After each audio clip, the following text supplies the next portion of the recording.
एक बार फिर से एक नई वीडियो की शुरुआत करते हैं। तो आज बहुत दिन हो चुका है कि नहीं।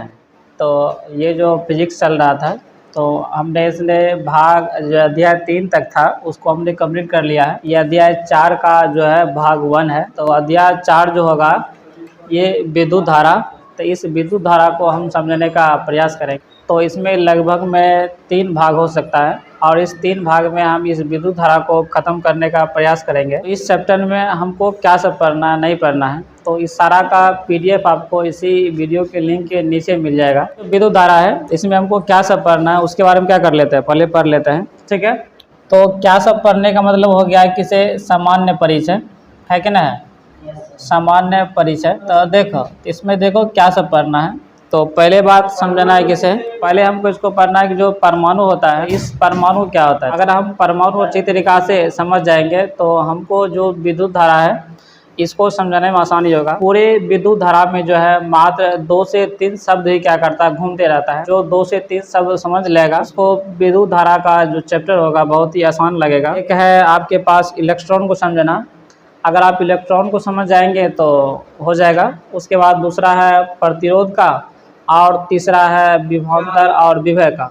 ये 3 बात आपको समझना है। अगर ये 3 बात समझ लेंगे तो इस जो चौथा चैप्टर है ये आपके कमांड में रहेगा, कहीं जाएगा नहीं, ठीक है। लेकिन हमको जो पढ़ना पहला बात उसको आज जो पढ़ना है हमको वह पढ़ना है परमाणु किसे कहते हैं और इसके भाग पर क्या करना हमको चर्चा करना है, ठीक है।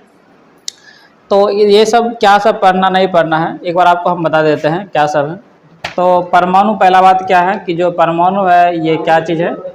उसके बाद हमको पढ़ना है कि जो आवेश होता है आवेश क्या होता है। और तीसरी बात जो पढ़ना है वह है विद्युत धारा को। उसके बाद हमारे पास है विद्युत धारा से जुड़े कुछ शब्द को हम देखेंगे, यानी कि से ये शब्द क्या सब होगा।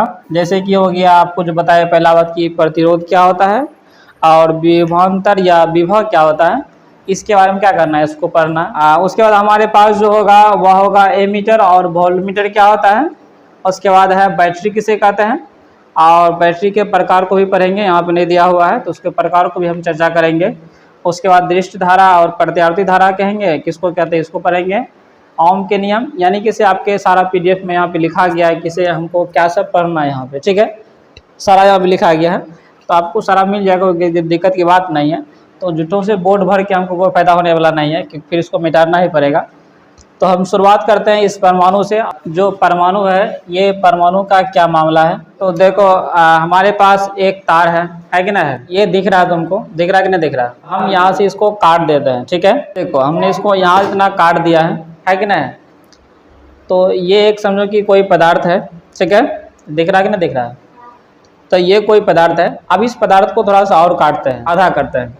तो ये देखो इतना छोटा हो चुका है कि ना है। तो और थोड़ा सा काटते हैं तो उतना कौन काटते रहेगा हम आपको बोर्ड पे बताते हैं, ठीक है। तो समझो कि आपके पास इतना बड़ा कोई क्या है तार है, ठीक है, कोई पदार्थ है। तो इसको आप काट दीजिए 2 भाग में तो इतना बचेगा। तो समझो कि इसे ये बचा हुआ है, इसको थोड़ा सा और काट दो आधा, तो अब ये बचा। इसको और काटो आधा तो ये बचेगा, इसको और आधा काट लो तो ये बचेगा, इसको आधा काटो और ये बचेगा।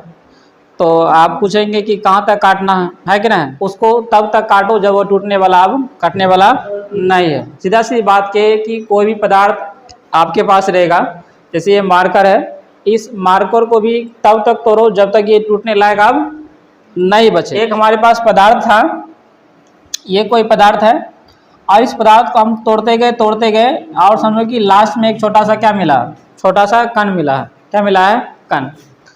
तो इस जो कण मिला है इसका क्या होगा, कुछ ना कुछ नाम होगा। तो इसका जो नाम होगा वही क्या होगा, परमाणु होगा। समझो कि ये कोई ईंट है, ठीक है। तो हमने ईंट को तोड़ना चालू किया और तोड़ते उसमें से एक लास्ट छोटा सा एक कण मिला, समझा। वह कण अब टूटने लायक नहीं बचा हुआ है। अब उस कण को जो है जो लास्ट में बचा हुआ है उस कण का ही नाम क्या है, परमाणु है, ठीक है। तो सीधी बात के है तो क्या के सीधी बात किसी कोई भी पदार्थ रहेगा और उस पदार्थ के जो सबसे छोटे से छोटे क्या होगा, कण होगा, उसी का नाम क्या होगा, परमाणु होगा।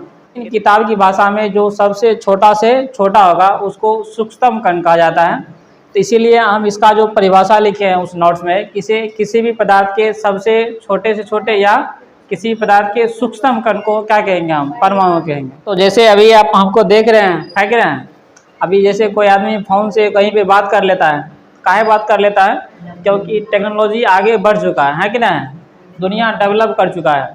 तो हमारे पास बहुत सारा टेक्नोलॉजी आ चुका है, ठीक है। तो जब बहुत सारा टेक्नोलॉजी आ चुका है तो इस जो छोटे से आपको परमाणु दिख रहा है, इसके और जूम करके देखा गया कि इसके अंदर क्या सब चीज़ है, ठीक है। तो इसके अंदर भी क्या क्या कुछ ना कुछ मिला। जैसे कि आपके पास ये एक तार है छोटा सा, देखो, तो इस तार को मतलब कि तब तक तोड़ा जब तक ये टूटने लायक नहीं बचेगा, ठीक है। ये छोटा सा तार है, तो इस छोटा सा तार के अंदर क्या सब चीज़ है उसको जूम करके देखा मशीन से, ठीक है, माइक्रोस्कोप से, कि इसके अंदर क्या सब चीज़ है। तो क्या सब मिला देखो, तो इसके अंदर जो देखा किसे, इसके अंदर देखा किसे, इसके चारों तरफ कुछ ना कुछ घूम रहा है। देखा किसे, इसके अंदर जो है क्या कर रहा है, चारों तरफ कुछ ना कुछ घूम रहा है, समझ गया। और उसके बाद इसके बीच में देखा कुछ ना कुछ है। हमने क्या बताया किसे, जब माइक्रोस्कोप से देखा किसे, इसके बीच में कुछ ना कुछ है और इसके चारों तरफ क्या कर रहा है, कुछ ना कुछ घूम रहा है। तो वैज्ञानिक ने कहा किसे, जो इसके चारों तरफ कुछ ना कुछ घूम रहा है, आप उसका नाम इलेक्ट्रॉन रख दीजिए, ठीक है। और जो इसके बीच में है, तो बीच में देखा किसे, दो चीज़ था, वह था एक प्रोटॉन, प्रोटॉन को हमने P से लिख दिया, और एक था न्यूट्रॉन, तो न्यूट्रॉन को हमने N से लिख दिया। तो यहाँ पे समझने वाली बात यह है किसे, किसी भी पदार्थ रहेगा, कोई भी पदार्थ, उसके अंदर अगर देखा गया किसे, तो लगभग में जो है इसके चारों तरफ कुछ ना कुछ घूम रहा था, उसको इलेक्ट्रॉन कहा गया। और जो इसके बीच में होगा वह होगा प्रोटॉन और न्यूट्रॉन। तो सीधी सी बात होगा किसी जो परमाणु होगा इसके 3 भाग होता है। कौन कौन सा भाग, मतलब इसको जब देखा गया तो 3 भाग मिला। तो एक इलेक्ट्रॉन वाला भाग मिला और एक बीच वाला भाग मिला जिसमें प्रोटॉन और न्यूट्रॉन था। तो इलेक्ट्रॉन है, ये क्या करता है, इसके चारों तरफ क्या करता है, इस प्रोटॉन और न्यूट्रॉन के चारों तरफ चक्कर लगाता है। तो जिस रास्ता पर ये चारों तरफ घूम रहा है इसको नाम रखा कक्षा। तो इसका नाम क्या रखा, कक्षा। यानी कि जो इलेक्ट्रॉन चक्कर लगा रहा है तो वह किस में चक्कर लगा रहा है, तो वह कक्षा में चक्कर लगा रहा है। और सभी कक्षा का, सभी रास्ता का नाम अलग अलग रखा। ये जो रास्ता होगा इसका नाम अलग, ये रास्ता का नाम अलग, इसका नाम अलग। तो ये सब आपको 9th में पढ़ाया जाता है केमिस्ट्री में, ठीक है। तो हम फिजिक्स में काय पढ़ रहे हैं, क्योंकि इसमें मेन काम है इलेक्ट्रॉन का ही, इलेक्ट्रॉन ही चलता है तभी बिजली बनता है, इसीलिए हम इलेक्ट्रॉन पर बेसी चर्चा करने का प्रयास कर रहे हैं, ठीक है। प्रश्न, हाँ। तो इसका जो नाम है KLMN है कि ना। तो उस सब बाद की बात है, खाली इतना याद रखना कि जो इलेक्ट्रॉन है वह इसके चारों तरफ क्या करता है, चक्कर लगाता है, उसका हमने नाम रखा, उसका कक्षा रखा, ठीक है, हाँ। और उसके बाद जिस जगह पे देखा किसे, जो प्रोटॉन है, न्यूट्रॉन, तो ये दोनों मिला करके जो बीच वाला भाग होगा वह होगा नाभिक, ठीक है, समझा दे, क्या होगा, नाभिक। तो हम इस परमाणु में 3 चीज़ पढ़ेंगे, ठीक है, समझना। तो इस परमाणु के जो भाग देखेंगे हम, ये परमाणु जो होगा, ठीक है, हाँ, परमाणु के भाग, ठीक है, समझा। ये भाग और प्रकार में बहुत अंतर होता है, समझा, ठीक है। भाग मतलब हो गया किसी उस चीज़ का टुकड़ा। जैसे किसे हम, ये हमारे पास एक तार है, हम बोलेंगे इसको 100 भाग करना है, तो क्या करेगा, तो इसको 100 बेर तोड़ेगा, है कि ना। लेकिन हम बोलेंगे इस तार का प्रकार, तो ये तार ऐसे ही रहेगा, इसी के जैसा एक और कोई दूसरा तार होगा, समझा। तो वह क्या हुआ, इसका प्रकार। तो ये भाग और प्रकार में क्या होगा अंतर। तो भाग में क्या किया हम, जैसे हमने बोले इसको 10 भाग करो, तो 10 भाग मतलब इसको तोड़ेंगे 10-12। तो परमाणु के अंदर क्या सब चीज़ है, इसके अलग अलग भाग पर चर्चा करेंगे। तो हमने जो पहला देखा हुआ है प्रोटॉन, समझे, पहले इलेक्ट्रॉन है सबसे बाहर में, है कि ना, इलेक्ट्रॉन है। और उसके बाद दूसरा जो हमारे पास होगा वह है प्रोटॉन, और उसके बाद होगा न्यूट्रॉन, तीसरा, ठीक है, तीसरा हम यहाँ लिख देते हैं न्यूट्रॉन। उसके बाद जो लास्ट में हमारे पास होगा उसको पढ़ना नहीं है बल्कि एक्स्ट्रा में पढ़ना है, उस नाभिक के बारे में, ठीक है। जो इलेक्ट्रॉन है, इलेक्ट्रॉन का क्या मामला है, उसके बाद पढ़ेंगे प्रोटॉन का क्या मामला है, उसके बाद न्यूट्रॉन का क्या मामला है, उसके बाद नाभिक का क्या मामला है। तो यहाँ तक ठीक ठाक है, समझ में आ रहा है कि नहीं आ रहा है कि नहीं। तो देखो इसके बाद हम पढ़ते हैं आगे। तो देखो हम शुरुआत करते हैं इस इलेक्ट्रॉन से। तो तुमको पहले बात समझना है कि जो इलेक्ट्रॉन है वह नाभिक के चारों ओर क्या करता है, चक्कर लगाता है, क्योंकि ये जो नाभिक है क्या है, ये वाला नाभिक है कि ना है, इस नाभिक के इलेक्ट्रॉन क्या करता है, चारों तरफ चक्कर लगाता है। तो पहली बात इसमें जान सकता है, क्या जान सकता है कि जो इलेक्ट्रॉन है वो नाभिक के चारों तरफ क्या करता है, चक्कर लगाता है। ठीक है, तो पहला बात क्या समझे कि जो इलेक्ट्रॉन है वह क्या करता है, नाभिक के चारों ओर चक्कर लगाता है। ठीक है, तो देखो जैसे हम इस पृथ्वी पर आ रहे हैं तो हमारे पास क्या है, कुछ ना कुछ पावर है कि नहीं पावर है। ठीक है, हाँ, उसी तरीक़ा से इलेक्ट्रॉन के ऊपर भी क्या होता है, कुछ ना कुछ पावर होता है, रख समझा। लेकिन उसका जो पावर होगा, जैसे हमारे पास बेसी ज़मीन रहेगा तो कुछ पावर होगा, तो ज़मीन के मामला में हमारे पास पावर ज़्यादा होगा। अगर पैसा ज़्यादा होगा तो पैसा के मामला में पावर हुआ ज़्यादा, है कि ना। तो सभी का पावर अलग अलग होगा। उसी प्रकार से जो इलेक्ट्रॉन का पावर होगा उसको हम नापेंगे आवेश में, समझा। जैसे हमारे पास अभी तुमको बताया कैसे, हमारे पास पैसा बहुत ज़्यादा है, तो अभी हम जो पैसा का आंकड़ा लगाएंगे कि पैसा सबसे ज़्यादा किसके पास है, तो ज़्यादा पावर जिसके पास ज़्यादा पैसा होगा उसके पास पावर ज़्यादा होगा। या ज़मीन के मामला में कहेंगे तो ज़मीन का पावर होगा कि नहीं होगा। उसी तरीक़ा से जो इलेक्ट्रॉन होगा, समझा। ठीक है, तो वैसे क्या समझना है कि जो इलेक्ट्रॉन है, तो इलेक्ट्रॉन की जो पावर नापेंगे हम किस में नापेंगे, आवेश में, समझा। जो इलेक्ट्रॉन है उसके पास कितनी पावर है, हम किस में नापेंगे, उसके आवेश में। अगर हम बोलेंगे इसके पास इतने आवेश है तो समझना कि उसके पास इतना पावर है, सही समझे। ठीक है, तो किसी के पास पावर ले करके होता है और किसी पावर दे करके होता है। जैसे किसी हमारे पास कुछ भी पैसा है, तो अगर हम किसी को दे देंगे तो हमारे पास जो पावर होगा वो धन वाला पावर होगा, मतलब कि हम अमीर हम गरीब नहीं है। अगर कोई पैसा लिया है, समझा, क्या लिया है, कोई पैसा लिया है हमसे, तो वो उसके पास जो पावर होगा वो गरीब वाला पावर होगा। ऐसा नहीं किसी पैसा ले लिया है तो वही अमीर हो जाएगा, ऐसा कोई बात नहीं है। तो यहाँ पर आपको क्या समझना है, किसे जो इलेक्ट्रॉन है उस इलेक्ट्रॉन के पास क्या है, पावर है। तो इसको नंबर में वैज्ञानिक ने बताया कि कितनी पावर है। तो याद रखना है कि जो इलेक्ट्रॉन पर जो आवेश होगा, समझा, इलेक्ट्रॉन पर जो आवेश होगा तो -1.6 गुना 10 के पावर -19 कूलम होगा। कूलम मतलब उसके जो आवेश पावर होगा उसको हम नापेंगे उसमें। ठीक है, समझा। ठीक है, कूलम को हम C से लिखते हैं। तो हमने क्या समझा कि जो इलेक्ट्रॉन है, इलेक्ट्रॉन पर जो आवेश होगा 1.6 गुना 10 के पावर -19 कूलम। उसके बाद जो है इलेक्ट्रॉन का द्रव्यमान कितना होगा, कैसे, इलेक्ट्रॉन का जो है द्रव्यमान कितना होगा। ठीक है, 9.11 गुना 10 के पावर -31 kg होगा, समझा। तो देखो, हाँ, 31 kg। अब तो इसका जो चौथा बात पढ़ना है कि इलेक्ट्रॉन पर जो आवेश होगा, ठीक है, आवेश ये ऋण आवेशित होता है, समझा। क्या होगा, इस पर जो आवेश होगा, पावर होगा, वह क्या होगा, ऋण आवेशित होगा। ठीक है, उसके बाद हम पढ़ते हैं प्रोटॉन। ठीक है, तो देखो इलेक्ट्रॉन के बारे में हमने क्या समझा कि ये नाभिक के चारों ओर चक्कर लगाता है। इसमें जो प्रोटॉन है वह क्या है, नाभिक में स्थित है। तो पहला बात याद रखना है कि जो प्रोटॉन है वह क्या है, नाभिक में स्थित है, समझा, नाभिक में स्थित है।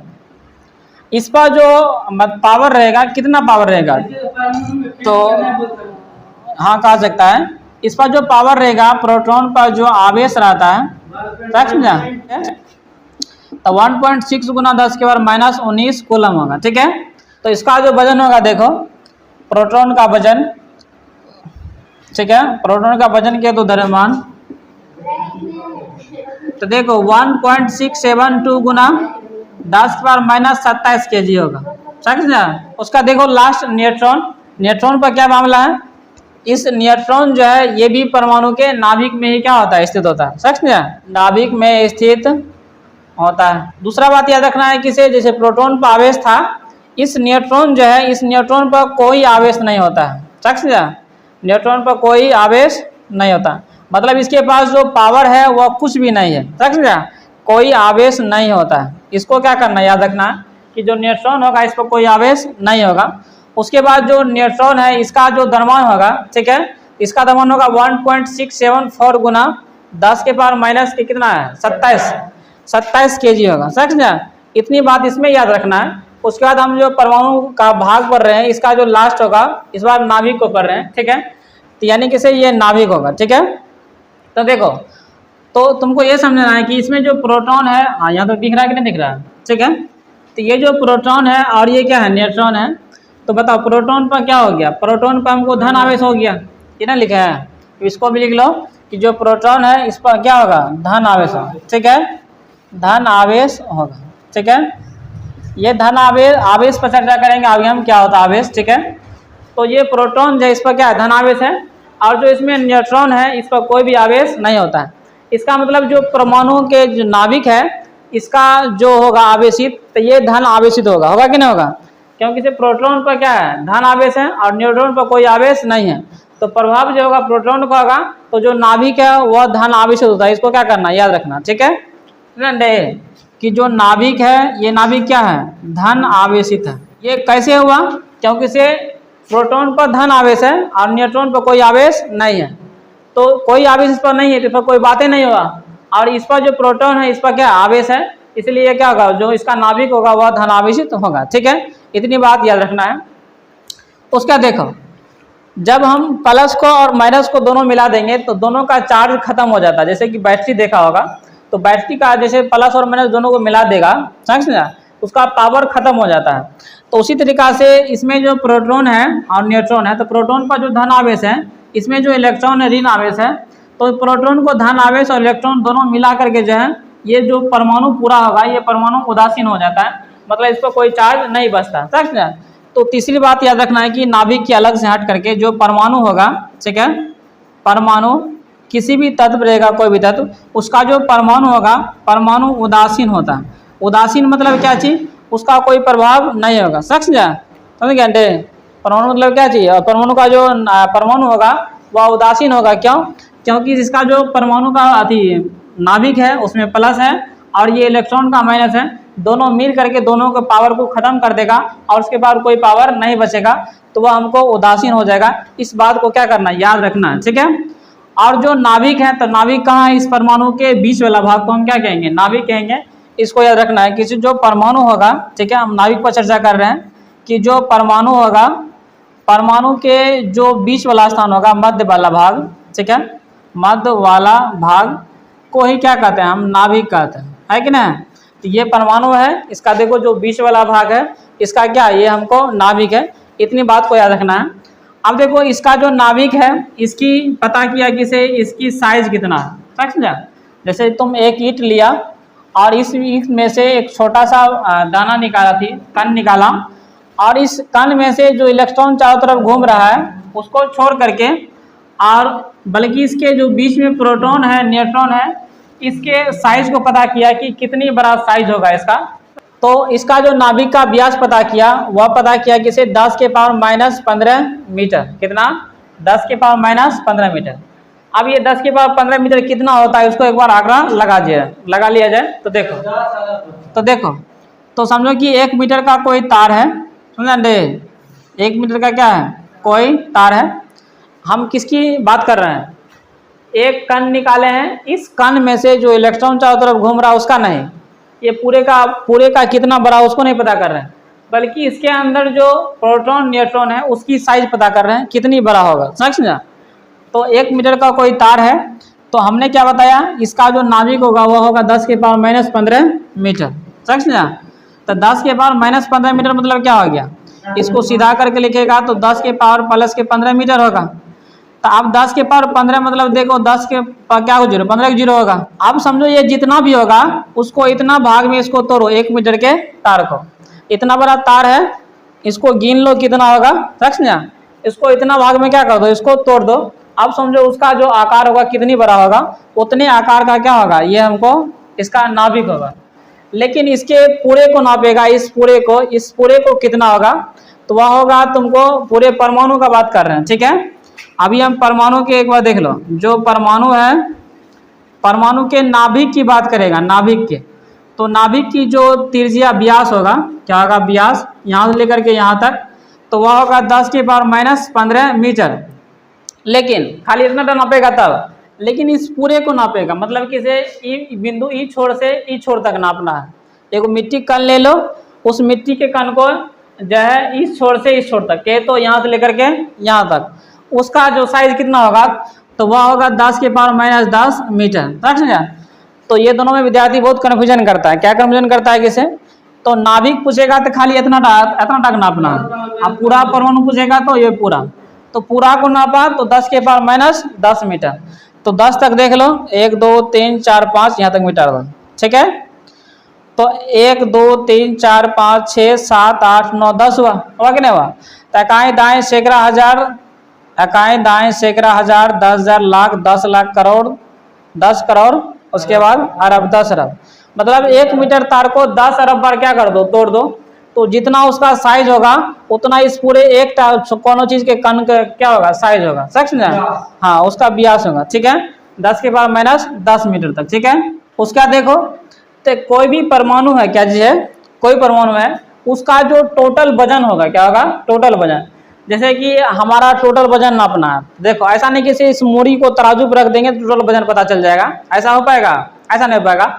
मेरा जो टोटल वजन होगा इस नाभिक में होगा, समझा, इस नाभिक से पता कर सकता है कि मेरा कुल टोटल वजन कितने होगा, बोलेगा कि उस पर तराजू पर चढ़ जाएंगे तो ये पता चल जाएगा, है कि ना, लेकिन जो टोटल वजन पता करना है तो इस नाभिक में पता करना है। उसी तरीका से, समझा, ठीक है, तो उसी तरीका से जो हमारा इस परमाणु है, इस परमाणु का जो टोटल वजन होता है इसके नाभिक में होता है, इसमें बात यह कहेगा किसे, इस नाभिक का जो अधि परमाणु है, इस परमाणु का टोटल वजन पता करेगा तो किस में होगा, इसके नाभिक में होगा, समझते, इसको बात याद रखना है।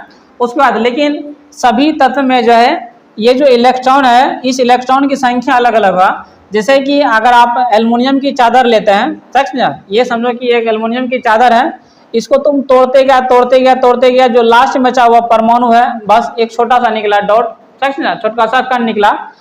इसके अंदर जो एल्युमिनियम है, इसके अंदर देखा कि कितने इलेक्ट्रॉन है, तो इसके अंदर देखा तो 13 इलेक्ट्रॉन था, समझे, कितने इलेक्ट्रॉन, 13 इलेक्ट्रॉन। तो एल्युमिनियम की जो परमाणु, एल्युमिनियम के परमाणु के अंदर जो है 13 इलेक्ट्रॉन होगा, इसीलिए हम कहते हैं कि एल्युमिनियम की परमाणु संख्या 13 को है, समझा। अगर आप लोहा लेते हैं, मतलब इतना बड़ा लोहा है, इसको तोड़ते गए जो लास्ट में बचा छोटा सा कण बचा, इस कण में जो होगा कितने इलेक्ट्रॉन होगा लोहा वाला कण में, तो याद रखना कि 26 को होगा, समझा, ठीक है, कितना होगा 26 में, ठीक है। अगर आप चांदी लेते हैं, चांदी की एक परत ले लो, उसको तोड़ो, ठीक है, तो उसके अंदर आपको 47 इलेक्ट्रॉन मिलेगा।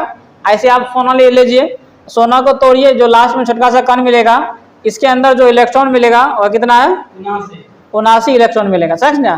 तो सीधी सीधी बात के तो सभी पदार्थ में जो इलेक्ट्रॉन की संख्या होगा वह क्या होगा, अलग अलग होगा, और लगभग में इलेक्ट्रॉन की संख्या और प्रोटॉन की संख्या दोनों लगभग में क्या होता है, बराबर होता है। लेकिन आपको कुछ अपवाद याद रखना है, किसे, जो हाइड्रोजन है, समझा, हाइड्रोजन, तो हाइड्रोजन को जब हाइड्रोजन गैस, उसको अगर आप देखिएगा तो उसमें इलेक्ट्रॉन होगा, प्रोटॉन होगा, लेकिन न्यूट्रॉन नहीं होगा, समझा। जो हाइड्रोजन होगा उसमें इलेक्ट्रॉन होगा, प्रोटॉन भी होगा, लेकिन उसमें क्या होता है, न्यूट्रॉन नहीं होता है। इसको क्या करना है, आपको याद रखना है। तो सारा चीज लिखा हुआ है, खाली इसमें नोट्स में इतना तो फिगर बनाना है किसे, कि इसमें बीच में प्रोटॉन और न्यूट्रॉन रहता है, और उसके बाद इसमें इलेक्ट्रॉन चक्कर लगाता है, और इसको दिखा देना कि ये वाला नाभिक है और ये वाला क्या है, कक्षा है। नोट्स में सिर्फ इतना ही क्या करना, फिगर बनाना है, और सारा बात वहाँ पे लिखा गया है, ठीक है। तो परमाणु जो लिखा गया उसी परमाणु के नीचे जो है इतना सारा क्या करना, आपको फिगर बनाना, ठीक है, समझा। देखो आगे हम पढ़ते हैं कि जो आवेश होगा इसकी क्या प्रकार होगा और क्या आवेश होता है।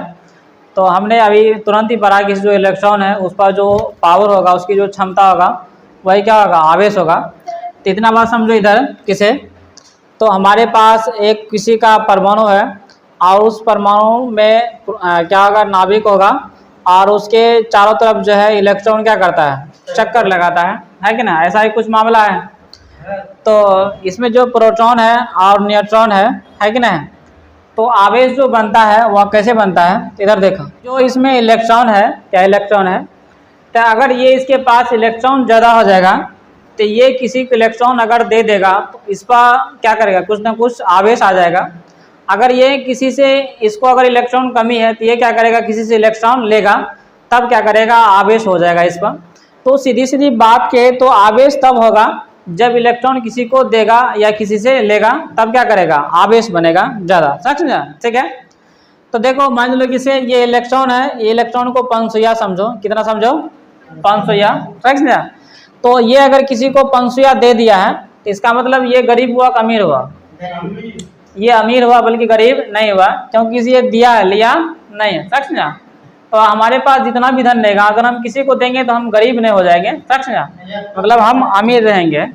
तो इसके पास क्या है 500 है। तो अगर ये किसी को दे देगा तो इसका मतलब ये 500 रुपया किसी को दे दिया है कि नहीं, क्योंकि जो पावर की क्षमता वो इलेक्ट्रॉन में ही है।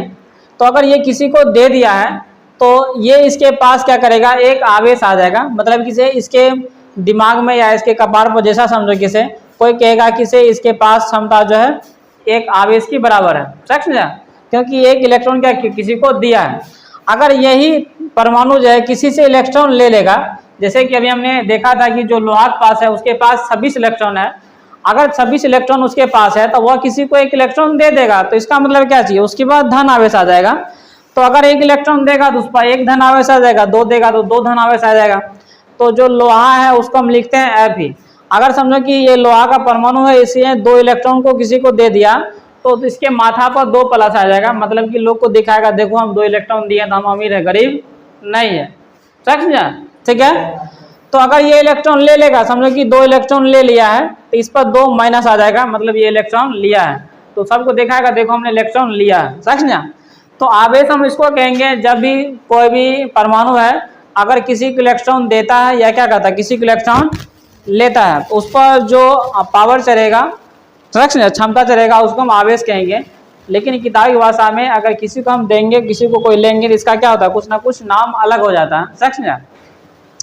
तो ध्यान समझो और समझो कि अगर कोई भी परमाणु है अगर किसी को इलेक्ट्रॉन दिया है, समझा, तो दिया है मतलब त्याग कर दिया है, समझा, समझे, क्या क्या है, त्याग कर दिया है। अगर कोई परमाणु है इलेक्ट्रॉन लिया है तो इसका मतलब ग्रहण किया है, तो हम बोलेंगे कोई परमाणु अगर इलेक्ट्रॉन को ग्रहण करता है या क्या करता है त्याग करता है तो उस पर क्या करता है, एक आवेश हो जाता है। तो आवेश हम किसको कहेंगे, तो किसी भी परमाणु है उसमें इलेक्ट्रॉन ग्रहण करने की क्षमता या इलेक्ट्रॉन क्या करने की क्षमता, त्याग करने की क्षमता को क्या कहते हैं, हम आवेश कहते हैं, समझना, ठीक है। जितने इलेक्ट्रॉन त्याग करेंगे उसके पास आवेश उतना हो जाएगा, है कि नहीं, या जितने इलेक्ट्रॉन ग्रहण करेंगे उसके पास उतना आवेश हो जाएगा, समझना। तो आवेश का जो प्रकार होता है वह 2 प्रकार होता है, समझ गए। आवेश का क्या प्रकार, 2 प्रकार होगा, ठीक है। ये 2 का क्या मामला है, एक है धन आवेश, एक है ऋण आवेश, समझना, ऋण आवेश।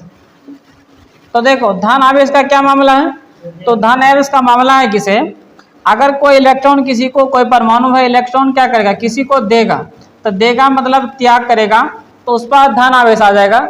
एग्जाम्पल के अगर देखें कि सोडियम के पास 11 इलेक्ट्रॉन है, समझे, कितना इलेक्ट्रॉन है, 11 इलेक्ट्रॉन है। तो अगर ये किसी को इलेक्ट्रॉन दे देगा 100 तो Na+ 100 हो जाएगा और एक इलेक्ट्रॉन किसी को दे देगा, तो इस पर जो है एक प्लस आ गया, क्यों, क्योंकि से एक इलेक्ट्रॉन किसी को देने जा रहा है, तो दे देगा तो क्या हो जाएगा 100 इसके पास प्लस आ जाएगा। उसके बाद जो क्या है ऋण आवेश, इसमें क्या करता है इलेक्ट्रॉन जो है ये हमको ग्रहण करता है, समझना, ग्रहण करता है। तो जब इलेक्ट्रॉन ग्रहण करेगा तो क्या होगा उसके पास ऋण आवेश के तो कर्जा हो जाएगा, तुम किसी से पैसा ले लेगा तो कर्जा होगा।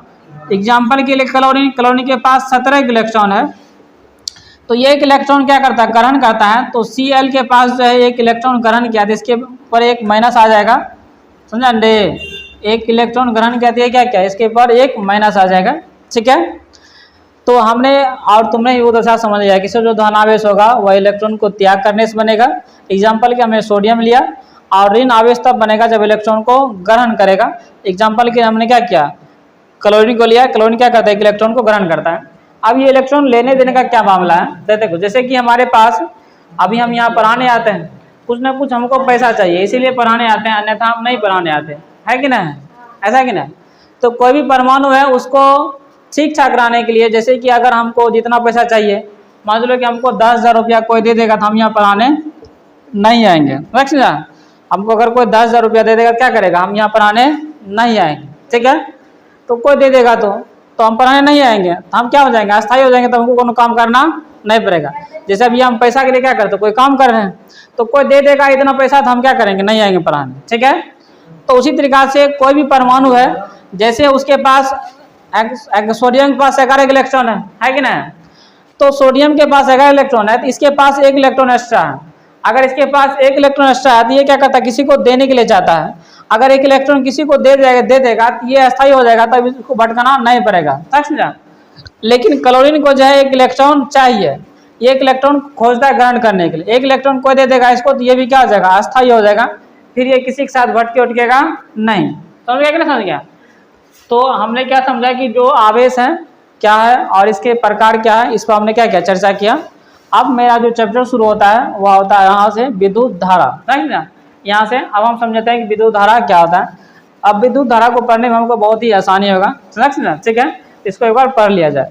इधर देखो, तो अभी हम जो पढ़े आवेश और इसके प्रकार पर हमने चर्चा किया। तो इधर देखो क्या चीज़, तो जब आवेश कोई भी पदार्थ है तो अगर वह इलेक्ट्रॉन ग्रहण कर रहा है, क्या कर रहा है, इलेक्ट्रॉन ग्रहण, तो उसमें जितना भी पहले इलेक्ट्रॉन था तो अगर ग्रहण करेगा तो ज़्यादा होगा, आगे ना होगा। तो याद रखना है कि जब भी परमाणु क्या करता है, इलेक्ट्रॉन ग्रहण करता है, उसके पास पहले जितना भी इलेक्ट्रॉन था उससे क्या करेगा, ज़्यादा हो जाएगा। अगर इलेक्ट्रॉन त्याग करता तो उसके पास जितने भी इलेक्ट्रॉन होगा उससे क्या होगा, थोड़ा सा कम हो जाएगा। ऐसा समझो हमारे पास 10,000 रुपया है, तो अगर 10,000 रुपया है तो हम किसी को त्याग करेंगे, पैसा को किसी को दे देंगे तो हमारे पैसा में क्या हो जाएगा, कमी हो जाएगा। अगर हम ग्रहण करेंगे तो हमारे पैसा में क्या हो जाएगा, थोड़ा सा वृद्धि होगा, ठीक है, सही ना, मतलब ज़्यादा होगा। तो अब इंटरेस्टिंग बात यह है कि से इलेक्ट्रॉन जो है एक जगह से दूसरी जगह बहुत अलग अलग तरीक़ा से जा सकता है। या तो तुम इसको गर्म कर दो तब भी क्या करेगा, इलेक्ट्रॉन एक जगह से दूसरी जगह चले जाएगा, या किसी चीज़ को रगड़ दो उसमें क्या करेगा, इलेक्ट्रॉन एक जगह से दूसरी जगह चले जाएगा। तो ऐसा क्या मामला उसको देखने का प्रयास करते हैं। देखो, तो जब हम क्या करेंगे, इसको हम रगड़ेंगे, समझा किस समझा, तो रगड़ने से क्या होगा, इसका भी जो भी इलेक्ट्रॉन होगा और बाल का भी जो भी इलेक्ट्रॉन होगा, तो जिसमें ज़्यादा इलेक्ट्रॉन होगा, जिसमें जो इलेक्ट्रॉन त्याग करने वाला होगा वह क्या करेगा, इलेक्ट्रॉन को त्याग कर लेगा, और जो ग्रहण करने वाला होगा वह क्या करेगा, हमको ग्रहण कर लेगा। तो देखो हम क्या करते हैं, इसको रगड़ते हैं। ऐसा क्या है, किया कि नहीं तुम लोग, नहीं किया है, ठीक है। तो जैसे तुम इसको रगड़ेगा तो इसको जैसे ही चिपकाएगा तो ये क्या करेगा, धीरे धीरे चिपक जाएगा, समझा, उसमें दिखेगा नहीं, समझना कि नहीं समझना, ठीक है, उसमें नहीं दिखेगा। तो देखो तो ऐसा ही क्या होता है, तो कैसे चिपका, तो एक पर धनावेशित आया, एक पर क्या आया, ऋण आवेशित आया। तो जब दोनों को पास मिलाएगा तो क्या करेगा, हमको चिपक जाएगा, मतलब किसे आकर्षण, मतलब किसे खींच लेगा। तो आज घर पे जाना ट्राई करना गैस जलाने का, अगर गैस जलाने की उसको क्या कहते हैं कि घर में लाइटर नहीं हो, समझा, अगर ऊनी वाला कपड़ा रहेगा तो ना, क्या चीज, हाँ रेशम चाहे ऊनी वाला कपड़ा, तो उसको क्या करना, एक आदमी गौर लेना है, अगर लाइटर हारा जाएगा तब उसके बाद करना, ठीक है, खो जाएगा तब। तो क्या करना है, तो एक आदमी को बैठा देना कहीं पे, कहाँ पे, जहाँ पे गैस सिलेंडर होगा उसके बगल में, ठीक है। तो रेशम का जो कपड़ा होगा उसको उड़ा देना, पकड़ के खींच लेना कपड़ा को, समझा, जैसे उड़ा दिए, और जो भी सामान होगा उसको क्या करना, रेशम के जो होगा कपड़ा उसका क्या करना, खींच लेना माथा पर से। ऐसा 2-3 बार करना, तो उसके शरीर में क्या होगा, पॉजिटिव चार्ज आ जाएगा, मतलब किसी धनावेशित चार्ज आ जाएगा, समझा।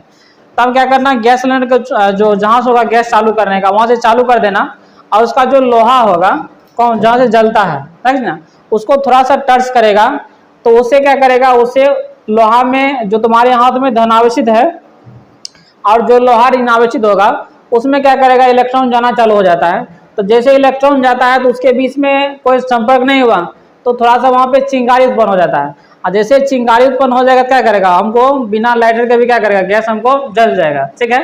ऐसा घर जाना आज ट्राई करना, ठीक है। तो आगे जो हम पढ़ेंगे अब है विद्युत धारा। इसको समझो क्या है, किसे एक तार है, समझे, ये क्या है, एक तार है, और इस तार को तुम देखेगा तो इसमें क्या होगा, इलेक्ट्रॉन होगा हर पॉइंट पर, क्योंकि परमाणु परमाणु से मिलकर बना हुआ है कि ना, तो उसके अंदर क्या होगा, इलेक्ट्रॉन होगा।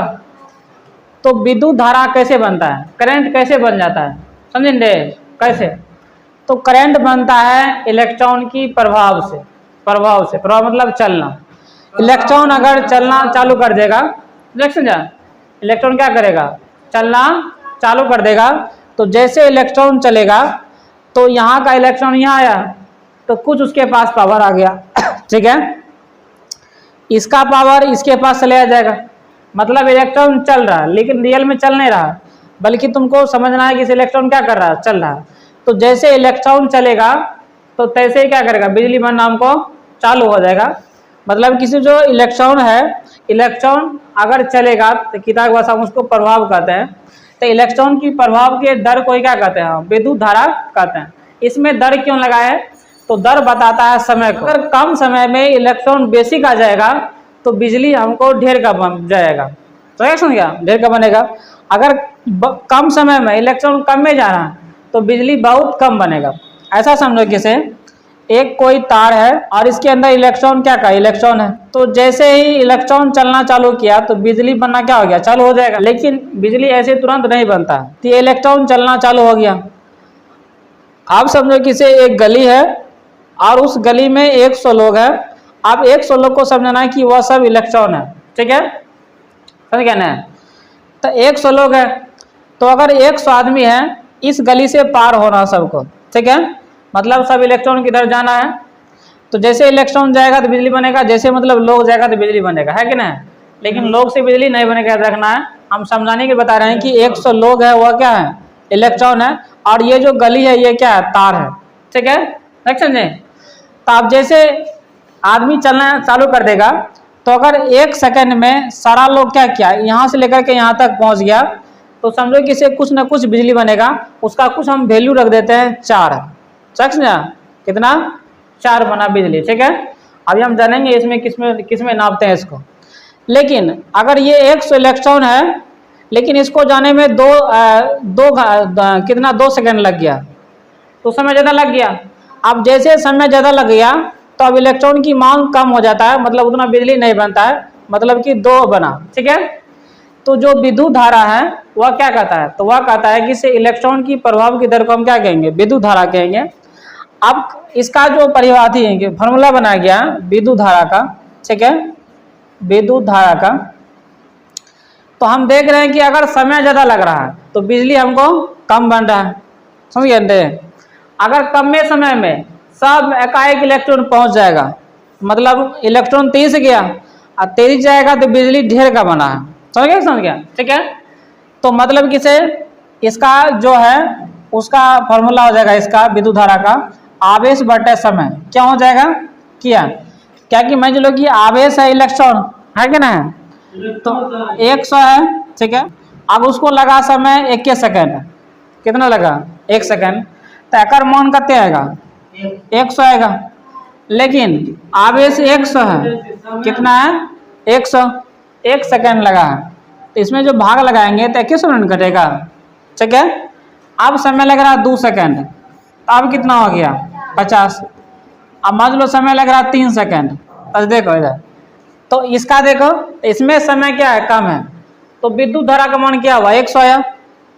लेकिन हमने समय को बढ़ा दिया तो विद्युत धारा का मान कितना 50 आया है। समय थोड़ा सा और बढ़ा देंगे और कम आएगा, मतलब अगर कम समय में इलेक्ट्रॉन ज़्यादा जाएगा तो विद्युत धारा का मान क्या हो जाएगा, ज़्यादा, है कि ना।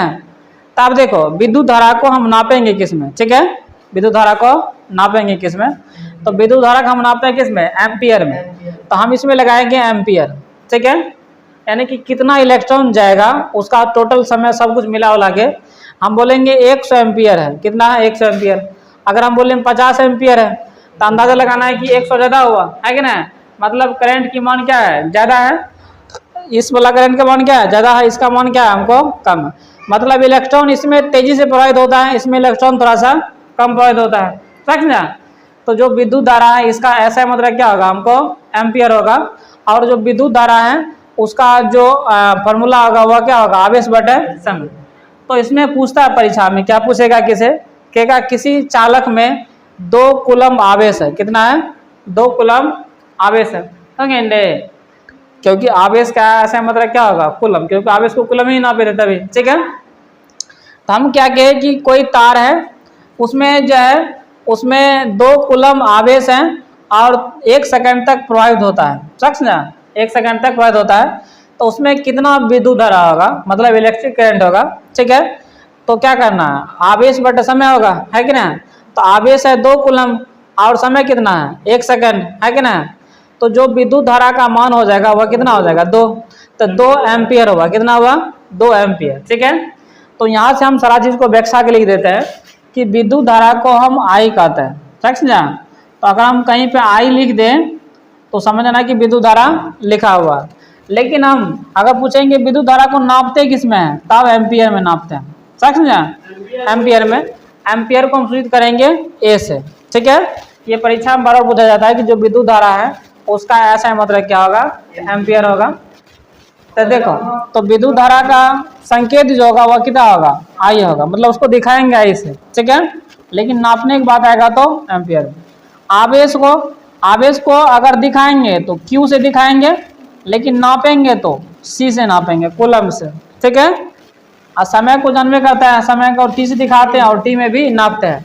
तो सीधी सीधी बात कहे तो जो I बराबर होगा वह होगा Q/T, समझे। तो I क्या है, I है हमको विद्युत धारा, ठीक है। I है विद्युत धारा, ठीक है, ठीक है। धारा मतलब एक प्रभाव, इलेक्ट्रॉन का प्रभाव, ठीक है। ये Q क्या है, Q आवेश है, आवेश, ठीक है, आवेश। और जो T है वह क्या है, समय, ठीक है। ये सारे नोट्स में लिख दिए हैं, टेंशन लेने की जरूरत नहीं।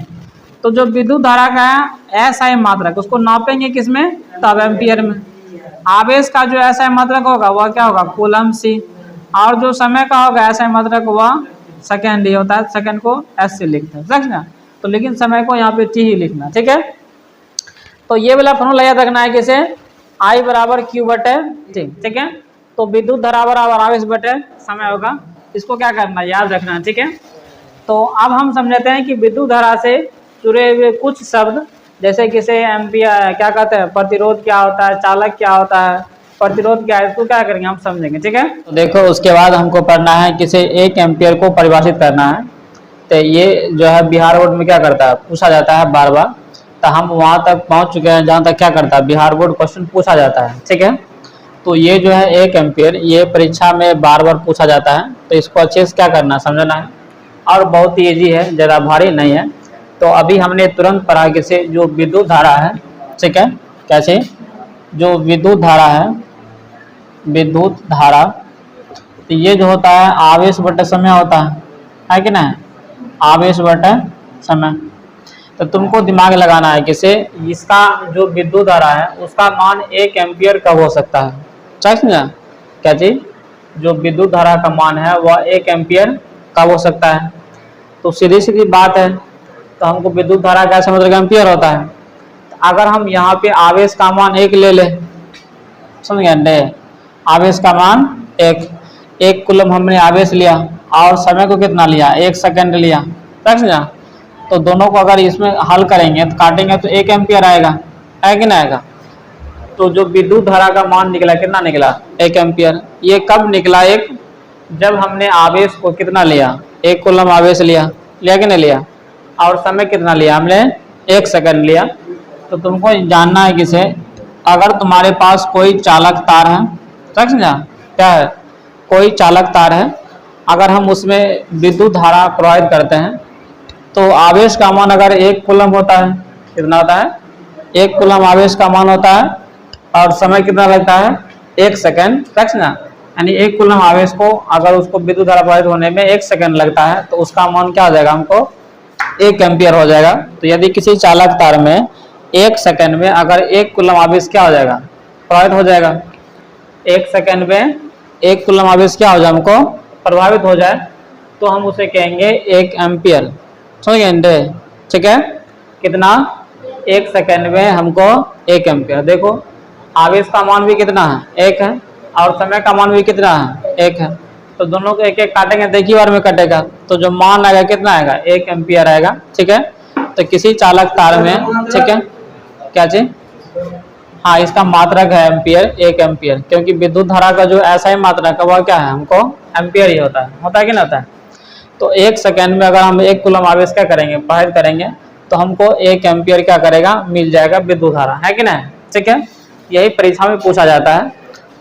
तो इसके बाद क्या चीज, इसके बाद हम पढ़ते हैं कि विद्युत धारा से जुड़े कुछ शब्द, रखना। अभी जो शब्द पढ़ेंगे ये सब शब्द को अच्छे से क्या करना, समझना है, क्योंकि यही शब्द क्या करता है, यही सब शब्द जो भी हम पढ़ाएंगे यही पूरे चैप्टर में राउंड घूमते रहेगा, समझना, ठीक है। तो जो सब 4-5 शब्द है, 4-5 शब्द को देखेंगे। जैसे हमारे पास तुम्हारा शब्द है क्या चीज, किसे विभव क्या होता है, समझना। उसके बाद विभवांतर क्या होता है, चालक क्या होता है, प्रतिरोध क्या होता है, विशिष्ट प्रतिरोध क्या होता है, ये सब को समझना है, क्योंकि यही 4-5 को शब्द क्या करता है, पूरे चैप्टर में घूमते रहता है।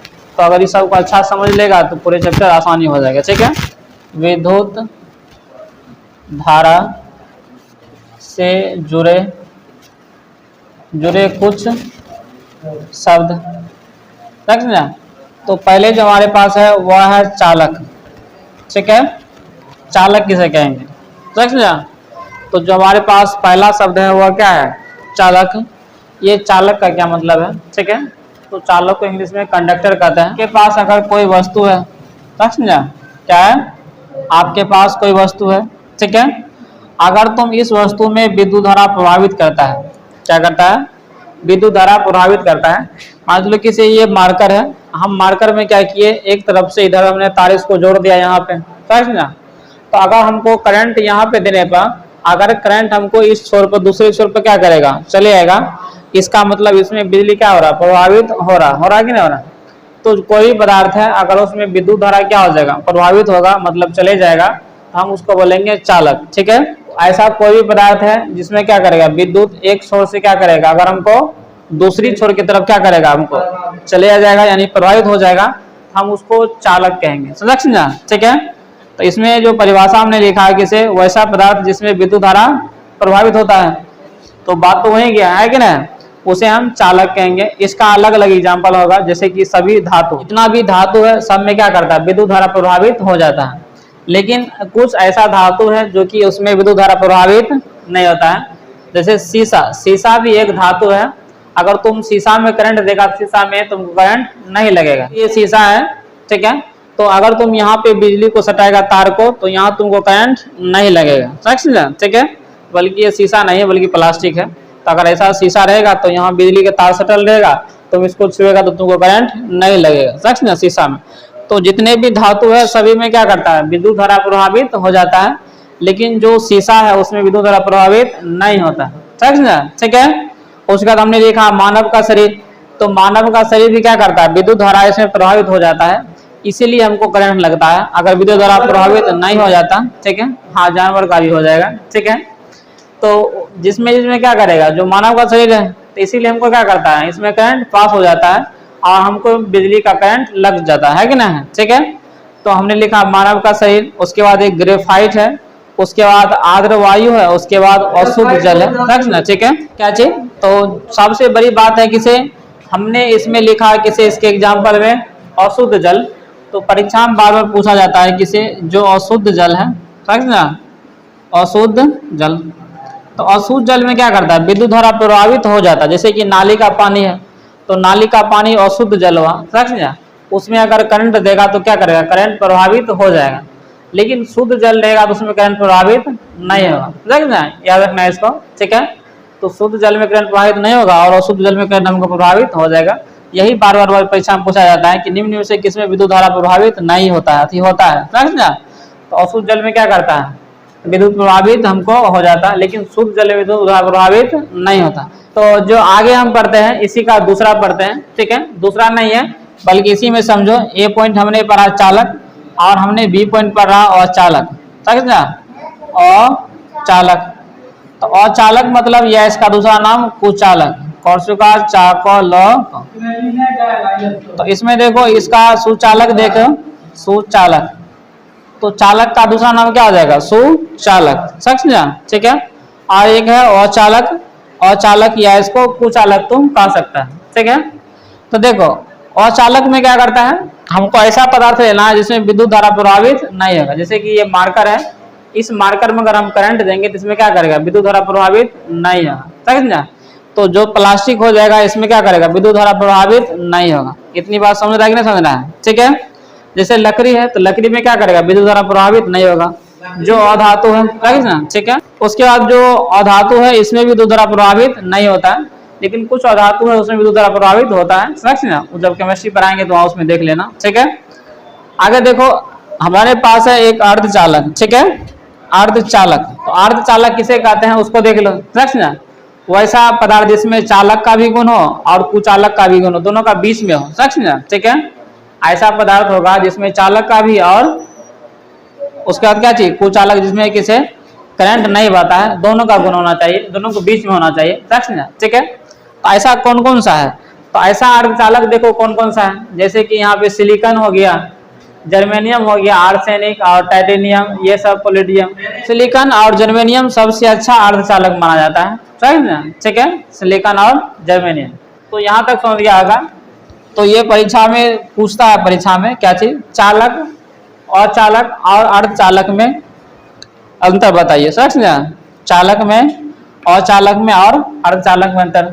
तो तीनों का क्या करना, परिभाषा दे देना और उसका क्या करना, एग्जाम्पल नीचे चिपका देना। देखो हम क्या पढ़ रहे हैं, उसके बाद विद्युत विभव है कि ना दूसरा। तो ये क्या मामला है, इसको देखो। तो मान लो कि तुम्हारे पास एक तार है, समझ ना, ठीक है। तो इस तार में हर पॉइंट पर क्या होगा, परमाणु होगा, होगा कि नहीं होगा, बता रहे, परमाणु होगा। और परमाणु में क्या होगा, इलेक्ट्रॉन। उस इलेक्ट्रॉन को क्या करना है, ट्रांसफर कराना है। अगर ट्रांसफर हो जाएगा तो बिजली बनना क्या करेगा, चालू हो जाएगा, बिजली जाना है कि ना, ठीक है। तो देखो, तो मान लो कि से इस तार में इन दोनों के बीच में कुछ ना कुछ जगह है, समझ ना, ये दोनों परमाणु के बीच में। तो समझो कि एक आवेश यहाँ पे है और एक आवेश यहाँ पे है, समझ ना, और एक आवेश यहाँ पे है, समझे। ये इसका आवेश है। तो एक कोई बिंदु है बी भी और ये कोई पी बिंदु है, ठीक है। ध्यान समझो इसको, ठीक है।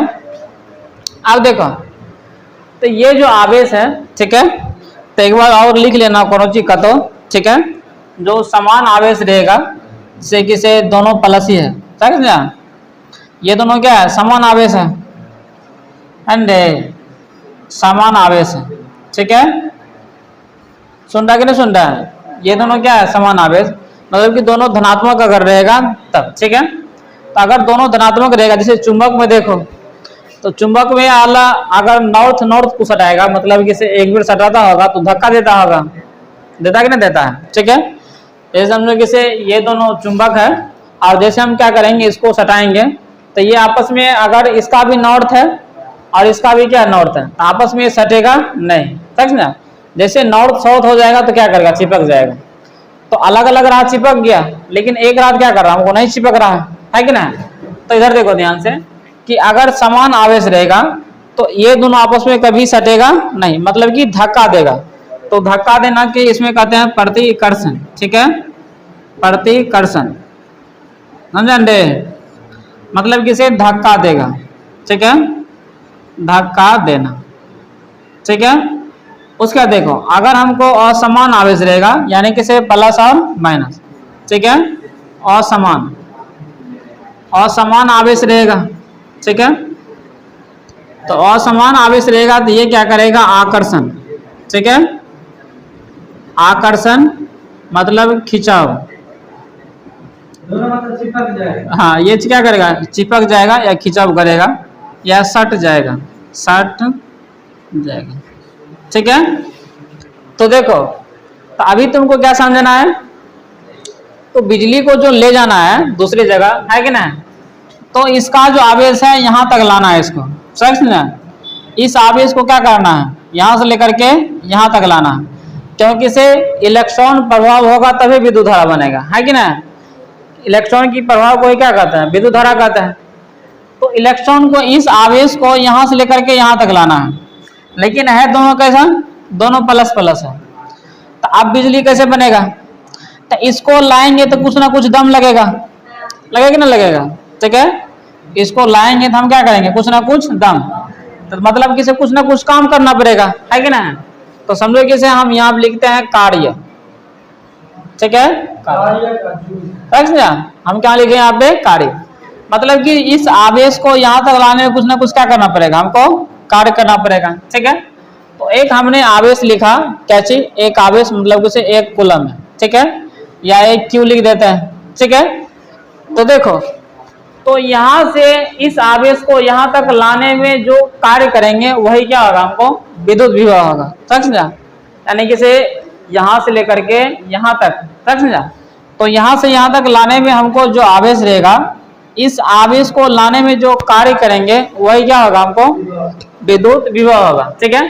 तो हमने उसका परिभाषा लिखा है, किसे, एकांक आवेश को किसी अनंत बिंदु से अनंत से किसी बिंदु तक लाने में जो कार्य करेगा वही क्या होगा, विद्युत विभव होगा। तुम देखो नोट्स में गलती लिखा गया है, उसको करो विद्युत विभव, ठीक है। एकांक आवेश को, ठीक है, अनंत से किसी बिंदु तक लाने में क्या क्या कार्य, विद्युत विभव क्या लाता है, तो सही कर लो, क्या चाहिए, विद्युत विभव, समझा। तो हम इसका देखो, तो V बराबर क्या हो जाएगा, तो देखो तो एक यहाँ हो जाएगा एक भी। तो सीधा सीधी बात कहे तो जो W है, W बराबर V इंटू क्यू, समझा, W बराबर V इंटू क्यू। लेकिन हमको विद्युत विभव निकालना है, यानी कि V निकालना है, तो V बराबर हो जाएगा W बटे क्यू, समझा, V बराबर W बटे क्यू। तो W क्या है, कार्य है, ठीक है, और Q क्या है, आवेश है, ठीक है। तो हम क्या समझे, किसी एकांक आवेश को, ठीक है, एकांक आवेश को मतलब कि ये कोई आवेश है, इस आवेश को यहाँ तक लाने में जो हम कार्य करेंगे वही क्या होगा, हमको विद्युत विभव होगा, समझना, ठीक है। इस बात को याद रखना। इसमें देखो, इसका हम ऐसा मात्रक बनाते हैं, तो ध्यान समझो, ठीक है। तो परीक्षा में पूछा जाता है किसे, जो विद्युत विभव है, ठीक है, विद्युत विभव, ठीक है। तो विद्युत विभव का ऐसा मात्रक, ठीक है, ऐसा मात्रक। तो याद रखना विद्युत विभव का ऐसा मात्रक वोल्ट होता है, समझना, वोल्ट। इसको हम V से सूचित किया जाता है, ठीक है, V से सूचित किया जाता है, समझना।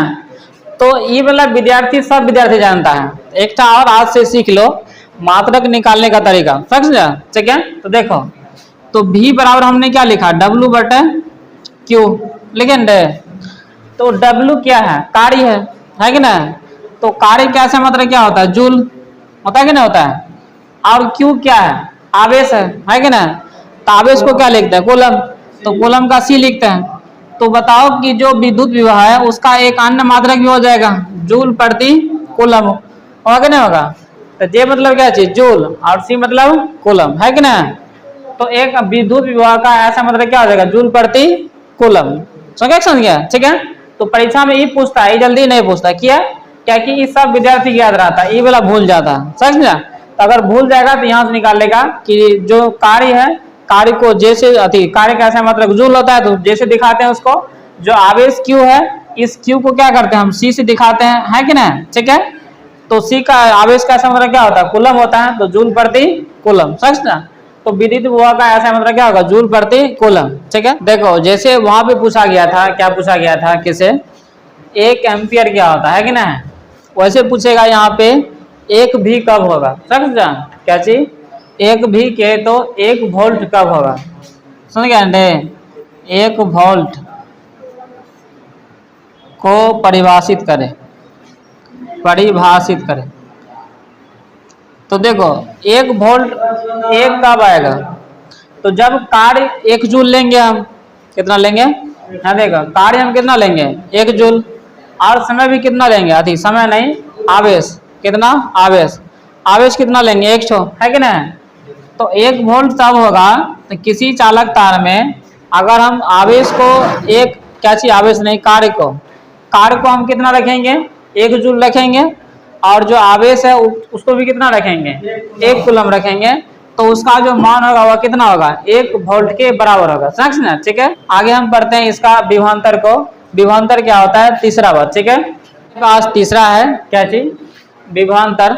विभवांतर में क्या समझना आपको, तो देखो, तो मान लो कि से एक चालक तार है, ठीक है, समझे, ये क्या है, चालक तार है।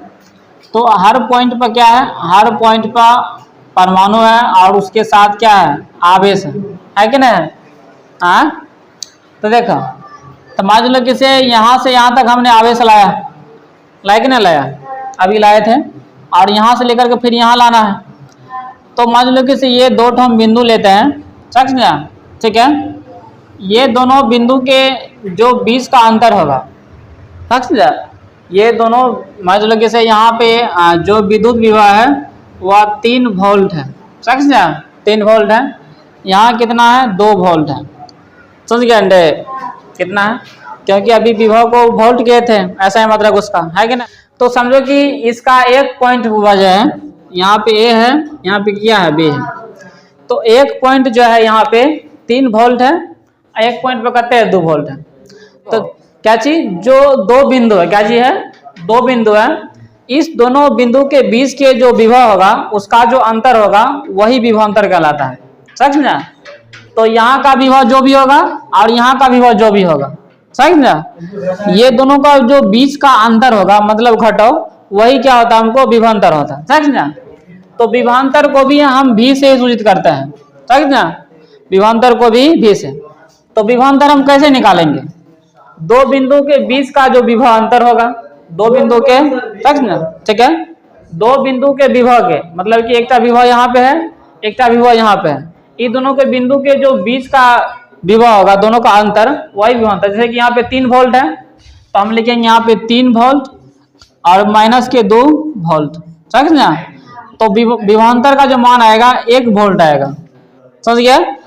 यानी दो बिंदु के बीच के विभव का जो अंतर होगा वही क्या होगा, हमको विभवांतर होगा, ठीक है। तो यहाँ पे हम कैसे घटाएं, इधर से इधर। तो समझो कि यहाँ का विभव जो है भी बी है और माइनस भी, इसको घटाए तो भी ए होगा। तो सीधी सीधी जो विभवांतर होगा भी ए बी बराबर थी बी ए बराबर भी बी और माइनस भी ए।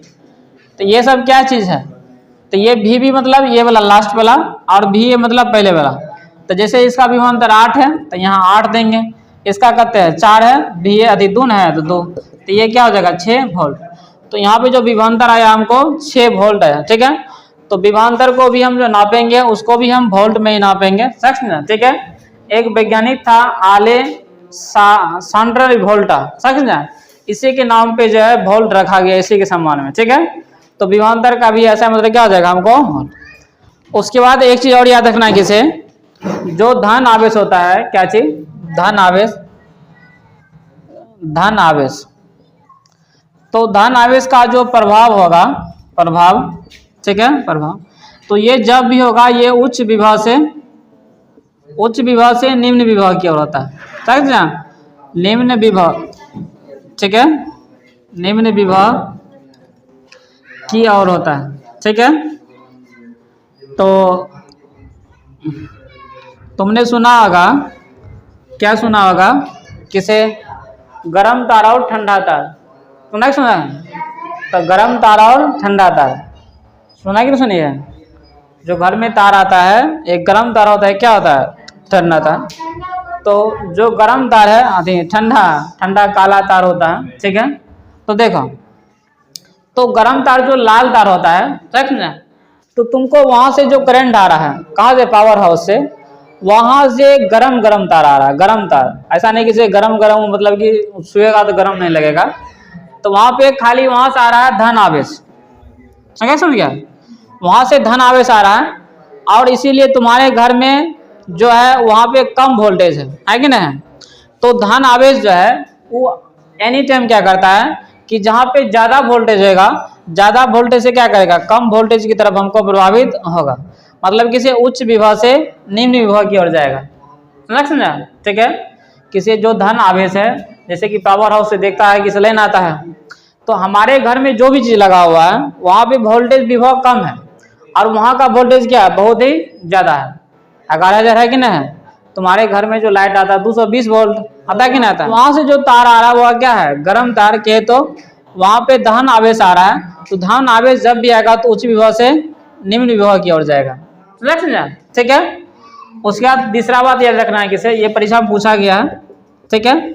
जस्ट इसका उल्टा याद रखना है किसे, जो ऋण आवेश है, ऋण आवेश, तो ये निम्न विभव से उच्च विभव की ओर जाएगा, निम्न विभव से उच्च विभव, समझना, उच्च विभव की ओर जाता है, ठीक है। तो धन आवेश का प्रभाव उच्च विभव से निम्न विभव की ओर और निम्न आवेश का प्रभाव जो है निम्न विभव से उच्च विभव की ओर जाता है। इसको क्या करना है, याद रखना, ठीक है।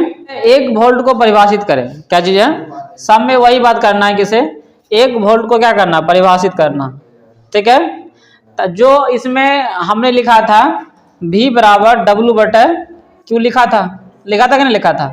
तो हम यहाँ से भी 1 वोल्ट बना सकते हैं, है कि नहीं, बना सकते हैं, बना सकते हैं।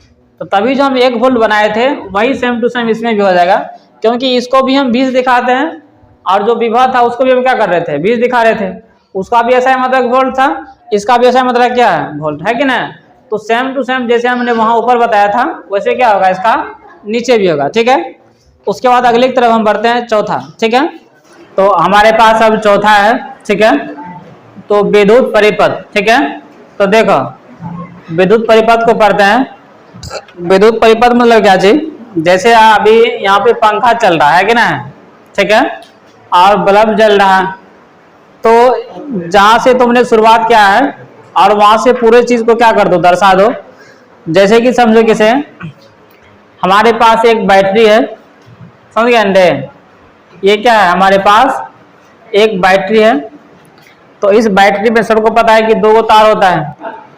अब इस बैटरी से क्या कर लो, किसी चीज को जलाना है, तो कैसे जलाएंगे हम, तो हम क्या करेंगे, यहाँ पे बल्ब लगा देंगे, है कि ना, ठीक है। ये समझो कि ये बल्ब है, लेकिन ये पूरा कंप्लीट नहीं हुआ है। हम क्या करेंगे, यहाँ पे एक बटन लगा देंगे, है कि ना, एक स्विच लगा देंगे। तो ये क्या हो गया, ये एक पूरा विद्युत परिपथ हो गया, समझा। तो किसी उपकरण को, हाँ यही ये स्विच लगा हुआ है यहाँ पे, ठीक है, जहाँ से लाइन कटता है और जाता है, समझा। तो ये पूरा जो है, तो मान लो कि करंट तुम यहाँ से चालू किया और इससे होकर के जा रहा है, समझा। तो ये जो पूरा रास्ता है, क्या है, ये पूरा रास्ता, यही पूरे रास्ता क्या कहेंगे हम, विद्युत परिपथ कहेंगे। तो हाँ, तो सीधा सीधी बात इतना है कि से विद्युत धारा जिस पथ से क्या होगा, जाएगा, समझना, मतलब कि से जो करंट है, हमको करंट जिस रास्ता क्या करेगा, जाएगा, वह सबको क्या कहेंगे हम, विद्युत परिपथ कहेंगे। लेकिन इस, हाँ, तो लेकिन किताबी भाषा में हम समझते हैं कि विद्युत धारा हमको जिस पथ से क्या करेगा, प्रवाहित होगा, समझा। विद्युत धारा हमको जिस पथ से क्या करेगा, प्रवाहित होगा, उसको हम क्या कहेंगे, विद्युत परिपथ कहेंगे, ठीक है। ये जो विद्युत परिपथ है, इसमें हमने कुछ उपकरण लगाया है, जैसे कि यहाँ पे बल्ब लगाए हैं, है कि ना, यहाँ पे स्विच लगाए हैं, यहाँ पे अति तक बैटरी लगाए हैं। तो हम इतना बड़ा बड़ा चीज नहीं लिखना चाहते हैं, तो जब भी हम ऐसे करके लिख दे, समझा, ऐसे करके लिख दे, समझना कि ये बैटरी लिखा हुआ, समझा। हम ये सबको, हाँ, तो देखो ये सबको हम काट करके जो है एक बना देते हैं सिंबल, ठीक है। तो ये क्या है, यहाँ पे बैटरी लगा हुआ, समझा। तो यहाँ पे क्या लगा हुआ, स्विच लगा हुआ है।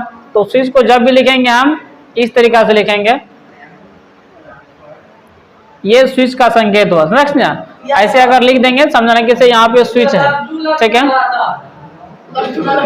तो देखो ये क्या है, एक स्विच लगा हुआ, ठीक है, समझा।